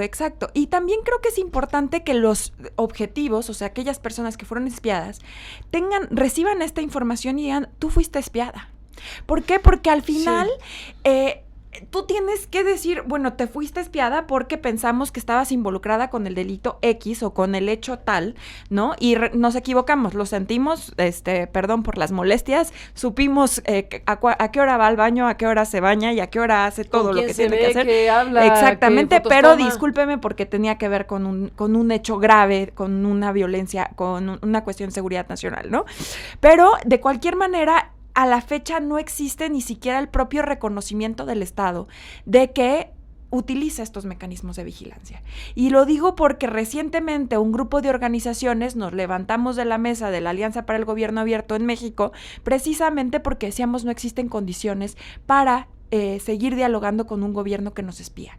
Y esto es algo importante porque tiene que ver con que las respuestas del Estado fueron: condenamos estos hechos de vigilancia, pero pasen a la ventanilla 6, que es la que tiene que ver con las denuncias. Y esto es algo gravísimo porque este nuevo informe nos revela que los casos de los que hablaba estas 10 organizaciones de la sociedad civil no son únicos, sino que se suman a otra serie de casos en los que podemos decir definitivamente no existen condiciones para hablar de un gobierno cercano y moderno, como decía Peña Nieto cuando entró al gobierno, que decía un gobierno cercano y demasiado moderno. Demasiado cercano, diría yo. Casi como George Orwell, ¿no? Sí. Como el gran hermano, ¿no? Pero como pues te digo, así de cercano el hermano Peña Nieto. Muy cercano. La rendición de cuentas tiene que ir por la vía penal, la investigación claramente decirnos cómo se está investigando, etcétera, etcétera, por la vía de la transparencia, transparentar todos estos contratos que se han firmado, no solamente con NSO Group, sino con todas las otras empresas de espionaje.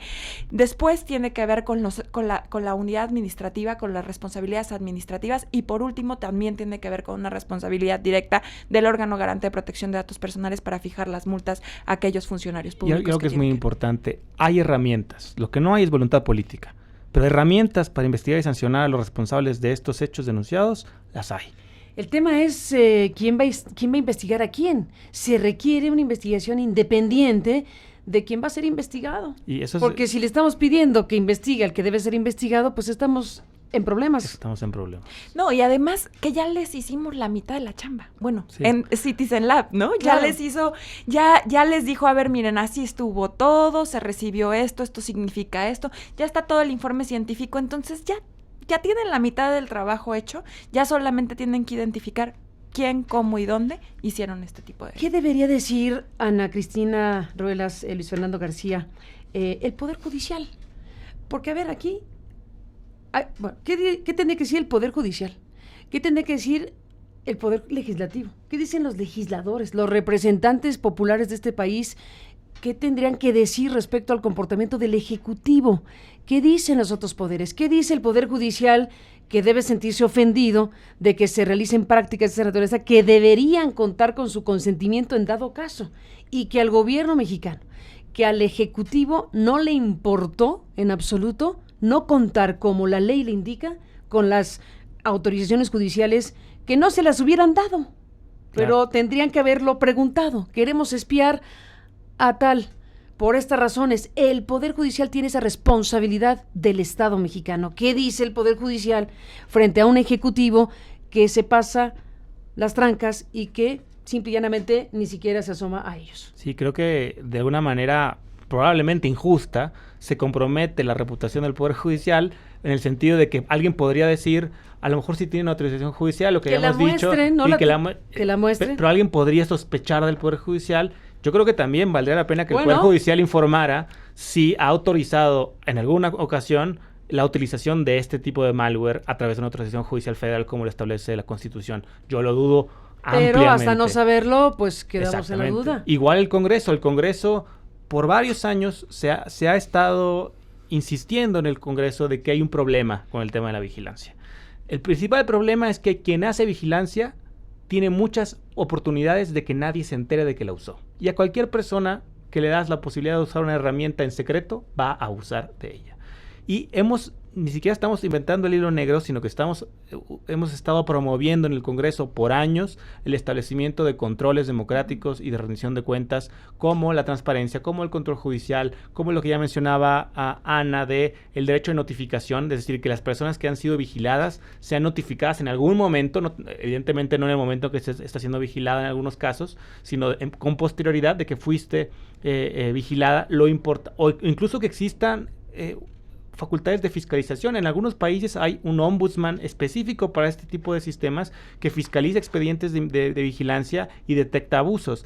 El problema es, también está muy bonita la ley penal que dice que es delito espiar sin autorización judicial. El problema es cómo se detectan. Si no es a través de meses y meses de investigación como las que están detrás de este informe, difícilmente nos damos cuenta de estos casos de abuso. Y por eso es que es importantísimo establecer un marco legal y de controles democráticos que garantice que quien utilice una herramienta de vigilancia sepa que se va a saber que esa persona vigiló a otra persona. Y eso no sucede hoy en día.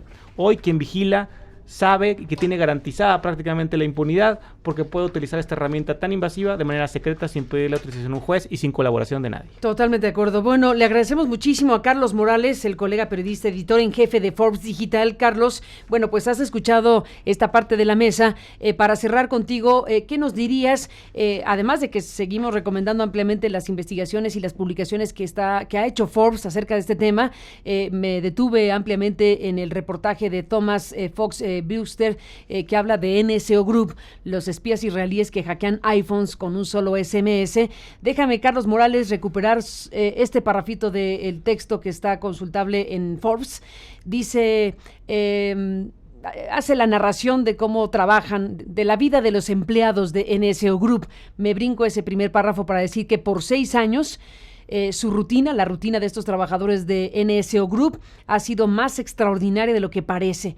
Han creado el kit de espionaje móvil más invasivo del mundo sin siquiera exponer su trabajo. Recientemente han sido descubiertos hackeando iPhones, uno de los ataques más asombrosos nunca antes visto en el mundo del espionaje privado. En agosto de 2016, la compañía, de acuerdo con analistas de Citizen Lab y Lookout Mobile Security, descubrió 3 vulnerabilidades desconocidas y sin parches, conocidas como Zero Day Exploits de iOS, que fueron hackeadas por la firma con un solo clic de un enlace incluido en un texto requerido para hackear silenciosamente el teléfono. Esto permitió, dice Forbes, que su malware, nombrado Pegasus, que es del que estamos hablando, precisamente Pegasus, se instalara en el teléfono, recopilando información de todas las aplicaciones y ubicaciones de los iPhones atacados, incluyendo Message, Gmail, Viber, Facebook, WhatsApp, Telegram y Skype, entre otros datos.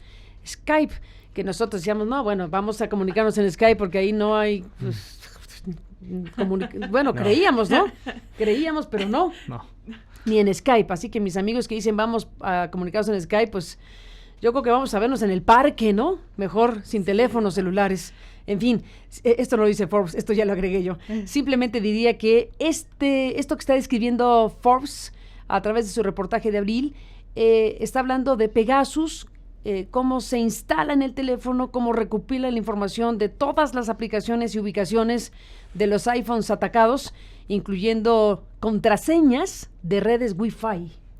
Sí, algo que quisiera mencionar sobre esto que mencionabas de las vulnerabilidades Zero Day, que quiero explicar para tu audiencia qué son. Es básicamente como si alguien supiera una puerta secreta a tu casa que tú no conoces, ni tú conoces. Que solamente, a tu casa, sí. que solamente NSO Group sabe cómo entrar a tu casa y es la única persona que sabe. Por eso vale tanto dinero ese conocimiento. Por eso carga millones y millones de pesos a sus clientes.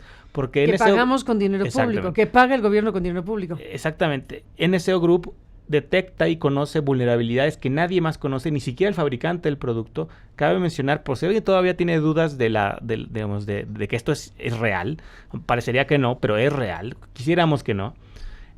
Apple, la compañía Apple, parchó esas 3 vulnerabilidades posterior al informe de Citizen Lab del año pasado. Es decir, si alguien tenía dudas de si, no, estas son sugerencias, no, tan es real que la investigación de Citizen Lab derivó en que Apple nos envió a todos los que tenemos un iPhone un parche de seguridad para bloquear esas vulnerabilidades. Lo cual explica, Luis Fernando, que probablemente ahí frenaron los ataques a los objetivos que aquí están descritos. Sí, a porque partir de agosto, es un periodo en donde se cierra, digamos, en una fecha y es en coincidencia con que efectivamente esta investigación científica hizo que iPhone pues parchara, como dices, arreglara la vulnerabilidad. Y ahora habrá otras cosas, claro. Sí, pero por lo pronto, en lo que corresponde a Pegasus, hubo un freno.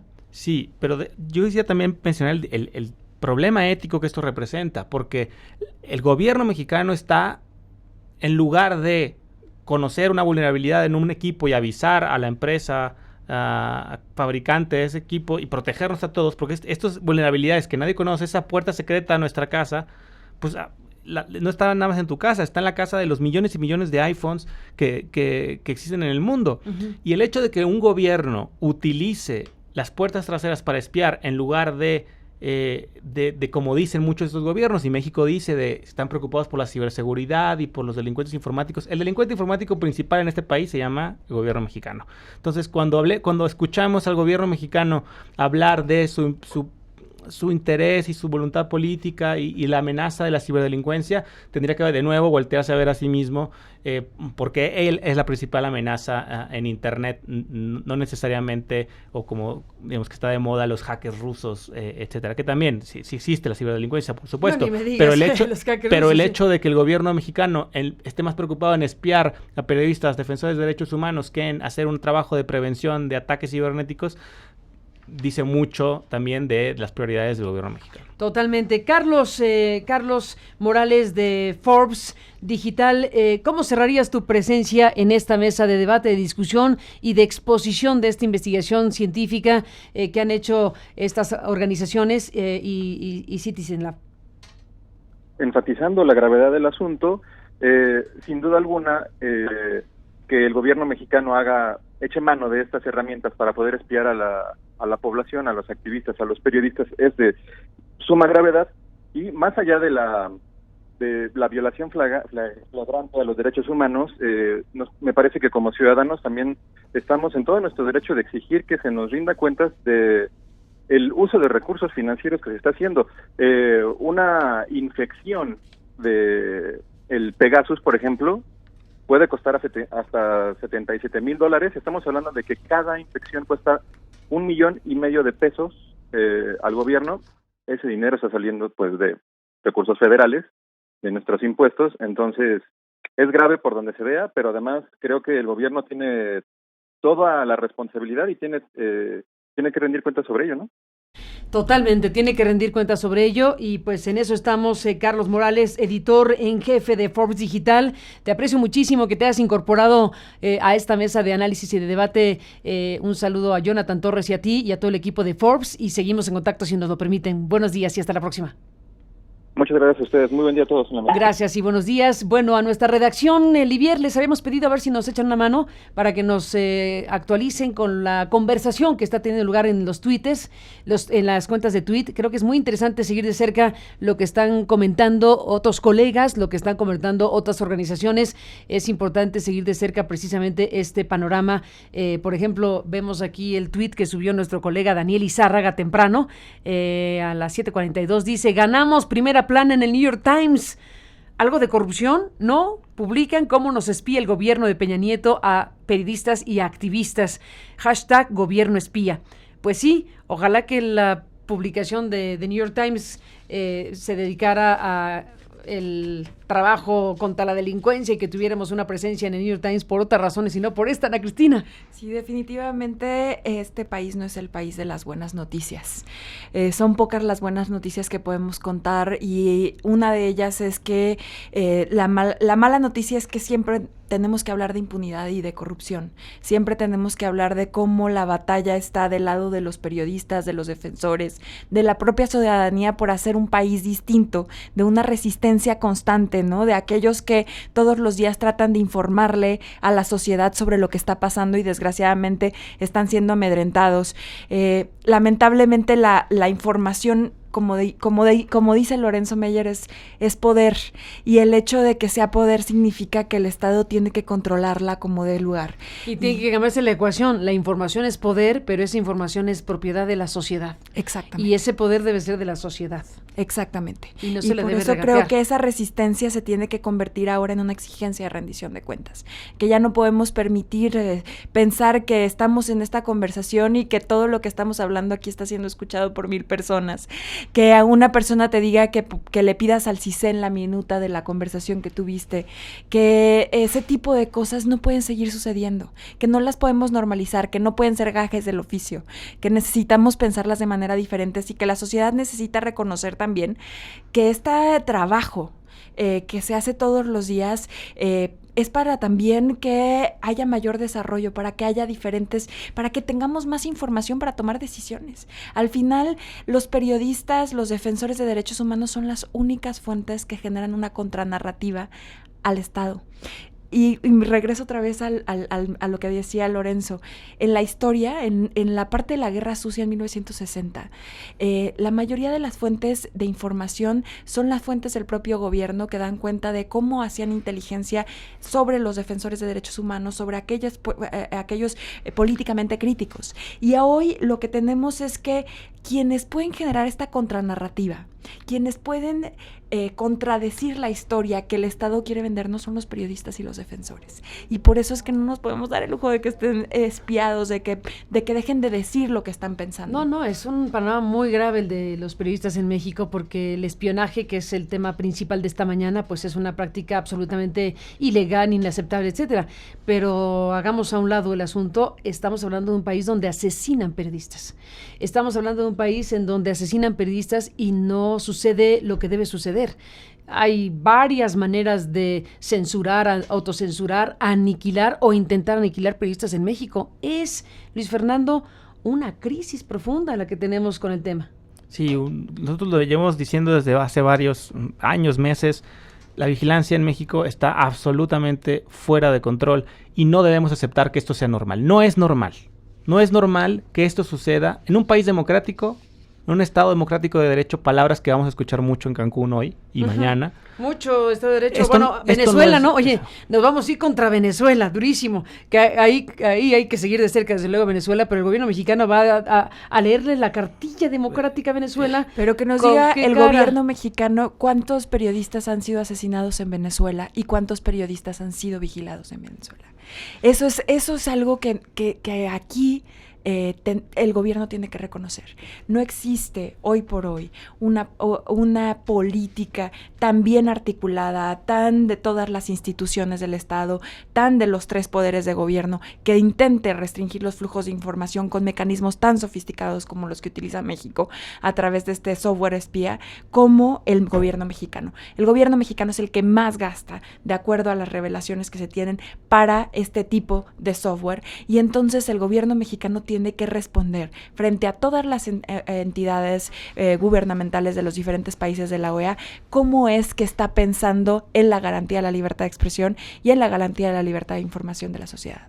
Y no se trata de elegir entre las violaciones de derechos humanos de Venezuela y las de México, No. sino de lo que se... Y tampoco claro, de no criticar a Venezuela, por supuesto que es no. otra cosa. Pero lo que sí se tiene que señalar es la hipocresía y, digamos, la doble cara y el rasero del gobierno mexicano, que se siente con una autoridad moral que no tiene.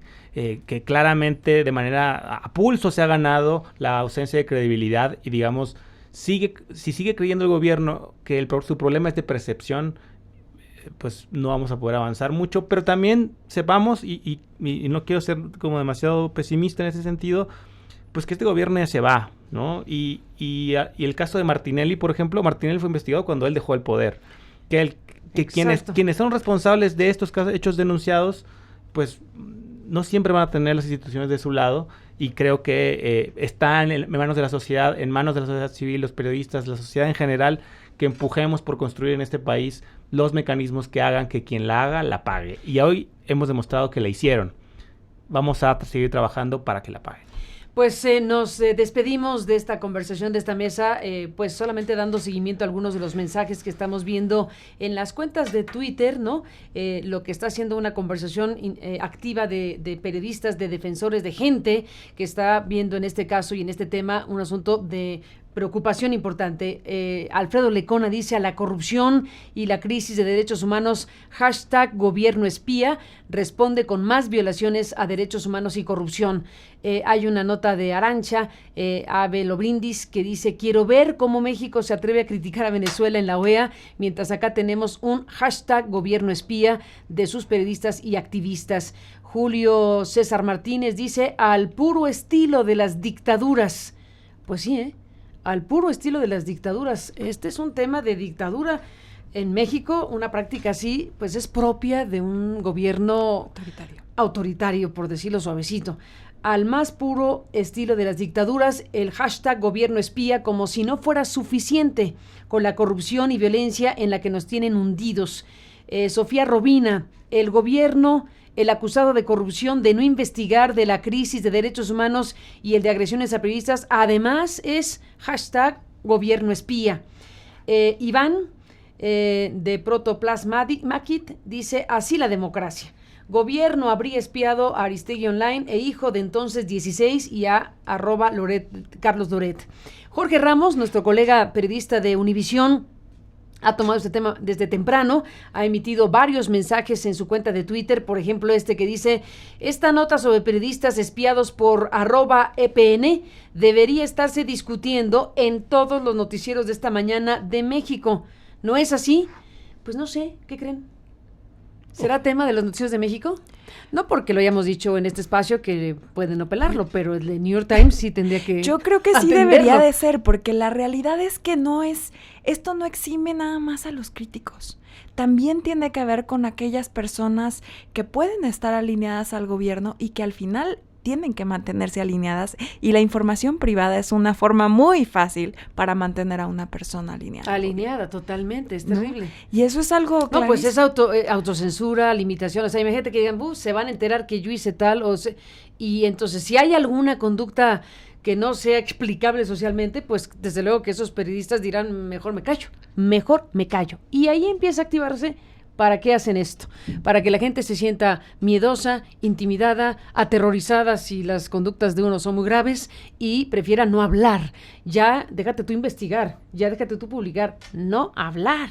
Ese es el mecanismo de terror que va en medio de todo esto. Exactamente. El miedo que hace que dejes de hablar, el miedo que genera silencio. Creo que eso es algo muy grave, es algo que la sociedad tiene que sacar y tiene que decir, y creo que no solamente como te digo, los medios críticos, todos los medios tienen que reconocer que esta es una forma tan sofisticada que le puede llegar a cualquiera y que puede significar la forma de agarrarte de cualquier manera a todos y con todo está tremendo. Y como fuera. Yo pienso, perdón, ¿no? que vuelva a mi hijo, pero yo digo, a ver, ¿para qué querrían espiar a un menor de edad? ¿Para qué querrían información de mi hijo? Pues para ver si hizo algo mal, para ver si anduvo en algunos malos pasos, para atacarme personalmente. Es entrar en territorios muy siniestros. Sí, y tú te pones a pensar, el gobierno también querría investigar a lo mejor a los empresarios que están tratando de licitar. Oye, o empresarios que espían a los ciudadanos, que también es un tema que no hemos hablado aquí. Sí. Porque aquí creo que gobiernos que espían para beneficio de las empresas, ¿no? Está el caso de de Alejandro Calvillo del Poder del Consumidor, de Luis Encarnación, del doctor Simón Barquera, Exacto. que su delito son una amenaza para la seguridad nacional por decir que en este país tiene que haber un impuesto a las bebidas azucaradas, algo que a quien le afecta es a las grandes empresas de alimentos y refresqueras. Y alguien los espió para... Pero digamos, también este gobierno ha demostrado sus vínculos con algunas cúpulas y algunos intereses empresariales y con otros no, pero el hecho de que pueda utilizar estas herramientas de manera tan discrecional, tan arbitraria, tan siniestra, como tú lo dices, siniestra. pues debería de alertarnos a todos. Esto es algo que no se vale, no podemos aceptar, nadie puede aceptar, nadie que se considere un demócrata o que se considere una persona decente puede aceptar esto como una forma válida de hacer política o de hacer una vida, de vivir, de hacer las cosas. Y creo que eso no lo podemos aceptar. Si seguimos aceptando estas cuestiones como normales, pues se nos van a hacer normales y no lo son. Absolutamente. Nuestro colega Jorge Ramos, como digo, está activo con su cuenta de Twitter con este tema esta mañana.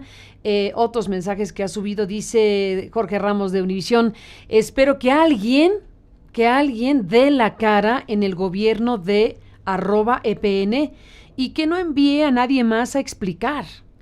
Esto es ilegal. ¿Por qué el presidente espía? Y uno más que dice, Jorge, ¿qué dice la Constitución mexicana si un presidente comete un acto ilegal contra otros mexicanos? Bueno, yo le agregaría a Jorge Ramos, contra otros mexicanos y contra extranjeros, porque si nos atenemos a nuestros contactos y redes de comunicación, a quienes han afectado también, pues tenemos contactos de mexicanos, de estadounidenses, de chilenos, de argentinos, de mucha gente que está en nuestros sistemas de comunicación personales y profesionales. Pues la afectación es masiva. Sí, ¿no? Y también habría que ver si el gobierno de los Estados Unidos va a decir algo respecto a Bueno, yo dije el Poder Judicial mexicano, el Poder Legislativo, pero ¿qué dice el gobierno estadounidense? Porque sí, por muchas razones. Porque hay personas en su territorio que fueron espiadas por el gobierno mexicano, hay ciudadanas de su país que fueron espiadas por el gobierno mexicano.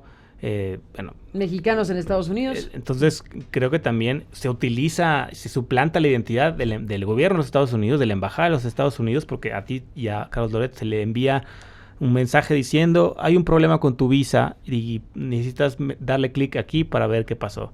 Y a Emilio, que estaba además en Estados Unidos. Exactamente. O sea, usando el nombre de la embajada estadounidense para una periodista que está en México, supongo que Carlos está en México, o para Emilio, que estaba recibiendo ese mensaje que parecía de la embajada estadounidense, estando en territorio estadounidense. ¡Puf! ¿Qué dice la embajada de Estados Unidos sobre este caso? Pues esperemos que ver cuáles son las reacciones en las próximas horas, pero sí esperaríamos por lo menos que exija una rendición de cuentas pública sobre cómo va a investigar y si va a haber una investigación paralela desde los Estados Unidos para ver cómo se llevó a cabo todo esto. Yo creo que hay que estar muy atentos, creo que esta cosa no termina aquí, creo que también el gobierno tiene que salir a comunicar qué es lo que va a hacer para garantizar esto. Como decimos, también hay otra otra cosa que es importante con el Poder Legislativo, que aprobó de alguna manera a través de la Ley de Telecomunicaciones la vigilancia sin controles, y creo que esto es algo que también el Poder Legislativo se tiene que cuestionar para poder revertir. Creo que ahora que se está discutiendo, y justo en la asamblea se va a discutir sobre los hechos de ciberseguridad, esperamos que esto no sea un motivo para revertir y para restringir, porque ya sabemos que aquí el gobierno legisla para restringir y no para garantizar, pero también creo que otra de las cosas que se tiene que discutir en definitiva es a la aprobación de la Ley de Seguridad Interior, que justo también afecta y permite a la Sedena y a las fuerzas militares hacer este tipo de espionaje. Entonces hay muchas cosas que desde el Senado también y desde el Congreso se tiene que cuestionar y tienen que revertir, y también no eximir a los estados de la responsabilidad que tienen por el uso de espionaje. Creo yo que no solamente en el caso de NSO Group, sino también ya se había visto que en el estado de Puebla se utilizaban mecanismos de espionaje, hay otros estados de la República que también utilizan esto. Entonces, decir que no es una cuestión solamente del gobierno federal, sino también se convierte en una cuestión de los gobiernos estatales. Estoy viendo el tuit de Dolia Esteves, nuestra colega periodista, que dice: espionaje de adolescente muestra @EPN, espionaje de adolescente muestra que @EPN no tiene escrúpulos. En los pasos siniestros, @Donald Trump, prensa enemiga del Estado, #gobierno espía. Es el mensaje que sube Dolia Esteves. Me parece importantísimo que los colegas periodistas estén ahora, esta mañana, en el tema. No podemos dejarlo pasar. ¿Qué pasaría en Estados Unidos si la primera plana del New York Times fuera espionaje de Donald Trump a Anderson Cooper de CNN, al presidente de la ACLU en Estados Unidos? ¿Qué pasaría en esos países? En Francia, en España, en Inglaterra. Al menos se hablaría en los medios, yo diría, ¿no? No, bueno, sería un escándalo monumental, evidentemente. ¿Y por qué no aquí? ¿Por qué no lo hacemos aquí? Yo creo que tenemos la oportunidad de hacerlo aquí y de sentar un precedente, no nada más para esta cuestión, sino para todos los casos que están en impunidad en este país. ¿Y por qué no solicitamos ya que se haga lo necesario para abrir efectivamente una investigación independiente? Que eso siempre es un problema en México, pero tenemos que plantearnos el mecanismo. ¿Cómo deberían ser las cosas en México? Porque no le podemos pedir a Peña Nieto que se investigue Peña Nieto. No le podemos pedir a Enrique Peña Nieto que se mire al espejo y haga una investigación sobre sí mismo. Porque al final de cuentas es sobre sí mismo. Porque esta responsabilidad final de lo que ha ocurrido con este tramo de investigación, con lo que hoy se sabe, conduce directamente a la acción del Ejecutivo, que es quien tiene las herramientas, que es quien compró, que es de quien dependen las agencias del Estado que hizo estas prácticas de espionaje. Si no, ¿a quién le pedimos cuentas? ¿Le pedimos cuentas al vecino? ¿Al gobernador de Tlaxcala? ¿A quién? ¿Quién es el responsable final? El presidente Peña Nieto. Así como Martinelli, de Panamá, hoy se encuentra en la cárcel. Estoy revisando la información que El País retomó hace unos días sobre el caso Martinelli, y creo que ya es tiempo de que México se empiece a plantear las cosas de otra manera, que se tome en serio estos asuntos, que no sigamos con la tara política, cultural y social de que no puede hacerse nada contra la figura de los más altos responsables de este país. El mundo entero lo hace. Los países hoy tienen maxi procesos abiertos de enorme envergadura por corrupción, por todo tipo de delitos. Estamos viendo procesos impresionantes en donde los sistemas de justicia actúan. Para los mexicanos parece un asunto que no puede imaginarse en nuestro país. Somos como una especie de isla etérea y como si el resto del mundo no existiera. ¿Por qué con conductas similares ocurren cosas en otros lugares que en México no? México tiene que plantearse que debe empezar a contarse la historia de otra manera, como dice nuestro eslogan de nuestra campaña, porque al final lo creemos. Si estamos viendo que en el caso del señor Ricardo Martinelli, como dice el diario El País en un reporte de hace unos días, según los documentos que trascendieron y que se tienen disponibles para el caso Martinelli, pues se ha documentado que Martinelli utilizó recursos públicos para espiar por lo menos a 150 personas. Y que ahí se tipificaron las cosas de tal manera que dio para que se activara la Interpol y que dio para que la justicia estadounidense detuviera a Martinelli y lo tenga hoy bajo proceso por hechos relacionados, entre otras cosas, con utilización de herramientas que no podía usar para espiar a sus oponentes. Según los documentos que trascendieron públicamente, a Martinelli, dice El País, se le atribuyen los presuntos delitos en contra de la inviolabilidad del secreto y del derecho a la intimidad, es decir, intercepción de comunicaciones, y contra la inviolabilidad del secreto, es decir, seguimiento, persecución y vigilancia sin autorización judicial. En su mandato presidencial, Martinelli ganó fama como el hombre mejor informado sobre los enigmas, las intimidades y las intrigas de la política, la prensa, la iniciativa privada, los sindicatos, los indígenas y los negocios en Panamá, sin olvidar a los abogados, los jueces y los demás potenciales amigos y enemigos. En los corrillos políticos panameños corrió el secreto a voces de que, con paciencia, Martinelli armó un expediente de cada personaje mediante un presunto andamiaje de pinchazos telefónicos o de espionaje que ahora le pasa la factura. Es la nota que se da a conocer en este diario español y que habla precisamente del tipo de situaciones que hoy están siendo enjuiciadas formalmente. Luis Fernando, con esto nos vamos. Y nos veremos más tarde en la conferencia de prensa. Sí, avisar a tu audiencia que pueden seguir la conferencia de prensa a través de internet en el Facebook Live de R3D, que es facebook.com/R3DMX.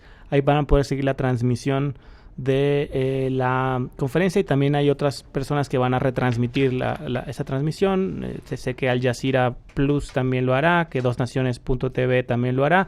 Entonces, si alguien quiere seguir esa conferencia, puede hacerlo a través de internet. Nos sumamos sumamos a la transmisión que te parece. Y solamente mencionar que el reloj está corriendo y estamos esperando la respuesta del gobierno. El reloj está corriendo, tic-tac, el reloj está corriendo y se requieren explicaciones. Ana Cristina, ¿cómo te despides? Sí, definitivamente, pues esperar la conferencia de prensa para dar el detalle de cada uno de los casos y repetir que esto es un análisis científico que requiere el paso 2 y el paso 3, que son los resultados. Ahorita ya tenemos como el paso 1, que es el proceso, y ahorita necesitamos resultados, necesitamos ya que el Estado definitivamente diga, no puede nada más salir a decir en una conferencia de prensa con gobernadores, garantizamos la libertad de expresión. Sí, pura necesita realmente garantizarla.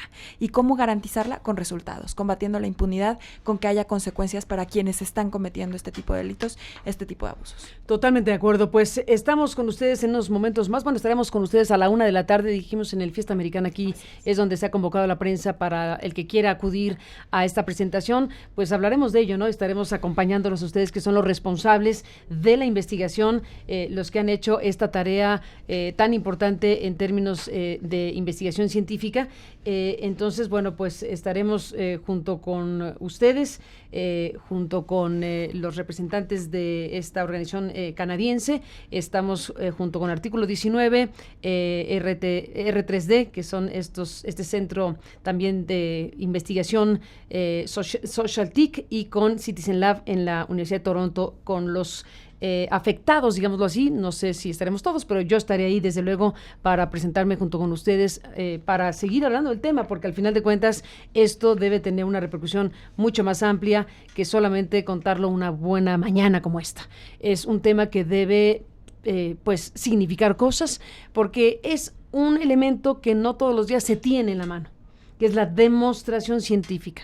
Porque podemos hablar todas las mañanas y todos los días de la corrupción, de la impunidad, de los asuntos que nos agobian, pero cuando se tiene materia prima contundente, científicamente demostrable sobre uno de los grandes temas, hay que exponerlo con toda la amplitud del mundo, porque no todas las mañanas se tiene un informe tan robusto y tan importante como este, que ha merecido un reportaje enorme en el New York Times. Es una investigación que tiene grandes espacios esta mañana en el diario de New York Times y con llamado en primera plana en el periódico yo creo más influyente del mundo o de los más influyentes del mundo, que es The New York Times, con este trabajo de Assam Ahmed y Nicole Perrot, y en este caso mexicano con el trabajo de Sebastián Barragán y de Juan Omar Fierro y de nuestros colegas periodistas en México que retomen esta información en las próximas horas. Gracias.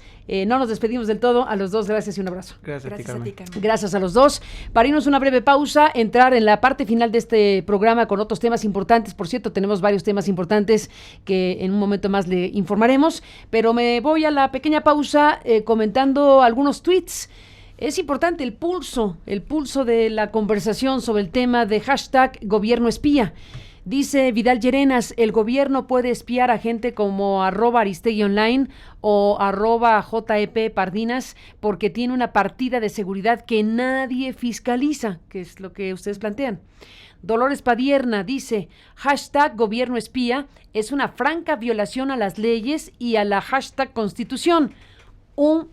Es un Big Brother autoritario. Pues sí, eso es. Como dice Padierna, un Big Brother autoritario. Miguel Pulido dice, en el gobierno de @EPN, los pinchazos de espionaje se cuentan poco, pero cuestan mucho, de a $77,000 cada uno. Diego Enrique Osorno dice, una cosa es el acoso al periodismo independiente en México. Esto revela una ruindad oficial que ya deberíamos parar. Irving Huerta, nuestro muy querido Irving Huerta, que está en Gran Bretaña. Saludos, Irving, te mandamos un fuerte abrazo. Irving Huerta dice, hashtag gobierno es... Bueno, a ver, yo tengo el contacto de Irving Huerta en mi teléfono, así que mi querido Irving, pues hasta Gran Bretaña llegó la cosa, porque seguramente estás en esta situación, ¿no? Pues sí, si Irving Huerta está en tareas académicas en este momento y desde que... Ya nos enteramos de su tesis. Ya sabemos de qué es tu tesis, dónde comiste, con quién te viste, por qué bostezaste, por qué fuiste al cine, ¿no? Qué tremendo. Un abrazo a Irving Huerta, hashtag gobierno espía, a periodistas en México y a sus hijos, un menor de edad, Emilio Aristegui.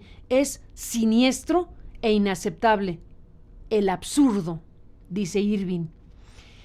Nuestro muy querido Luis Guillermo Hernández, en su cuenta de Twitter, dice, hemos vivido bajezas, lo pone con mayúsculas, hemos vivido bajezas presidenciales, pero esto de @EPN da simplemente asco. Espía a Emilio Aristegui.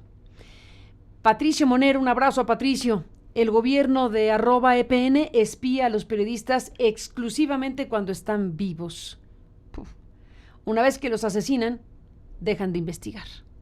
Qué fuerte, Patricio, con toda razón. Y que no sabemos si algunas de las personas que han sido vigiladas fueron algunos de esos periodistas que hemos perdido en los últimos años. ¿Lo dudas? Eso es algo que se tendría que investigar. Se tendría que investigar, pero en este contexto... ¡Ay, qué fuerte! Es muy fuerte. Me dejó fría ese tuit un poco. Este tuit de Patricio nos ha sacudido tremendamente. Es que sí, el gobierno de @EPN espía a los periodistas exclusivamente cuando están vivos. Una vez que los asesinan, dejan de investigar. Qué sacudida, Patricio Monero. Dolia Esteves dice, espionaje de adolescente muestra @EPN no tiene escrúpulos, ya lo leímos hace rato, en los pasos siniestros @Donald Trump, prensa enemigo del Estado, hashtag gobierno espía. Otro tuit que nos atrapa la atención es Imelda García, que dice, hipocresía, y lo pregunta, hipocresía, el peor pecado de esta administración, retratos de dos países totalmente distintos, la crisis está en la mente, hashtag gobierno espía. Hace la comparación de la portada de The New York Times contra el Universal. Imelda García pone estos dos diarios y bueno, pues hace contrastes con el tema de la información en México y la información en los Estados Unidos. Ana Cristina, Luis Fernando, nos vemos al ratito, platicamos y mañana seguimos contando de lo que en esta tarde se va a exponer por parte de los afectados de estos blancos objetivos, ¿cómo se denomina? Objetivos, o como se quiere llamar, de espionaje que han sido documentados en esta investigación periodística, científica, en la cual basamos los reportajes periodísticos. Gracias a los dos, al ratito los veo y en un momento más regresamos con usted. Muchas gracias. Sigue toda la información a través de aristeguinoticias.com.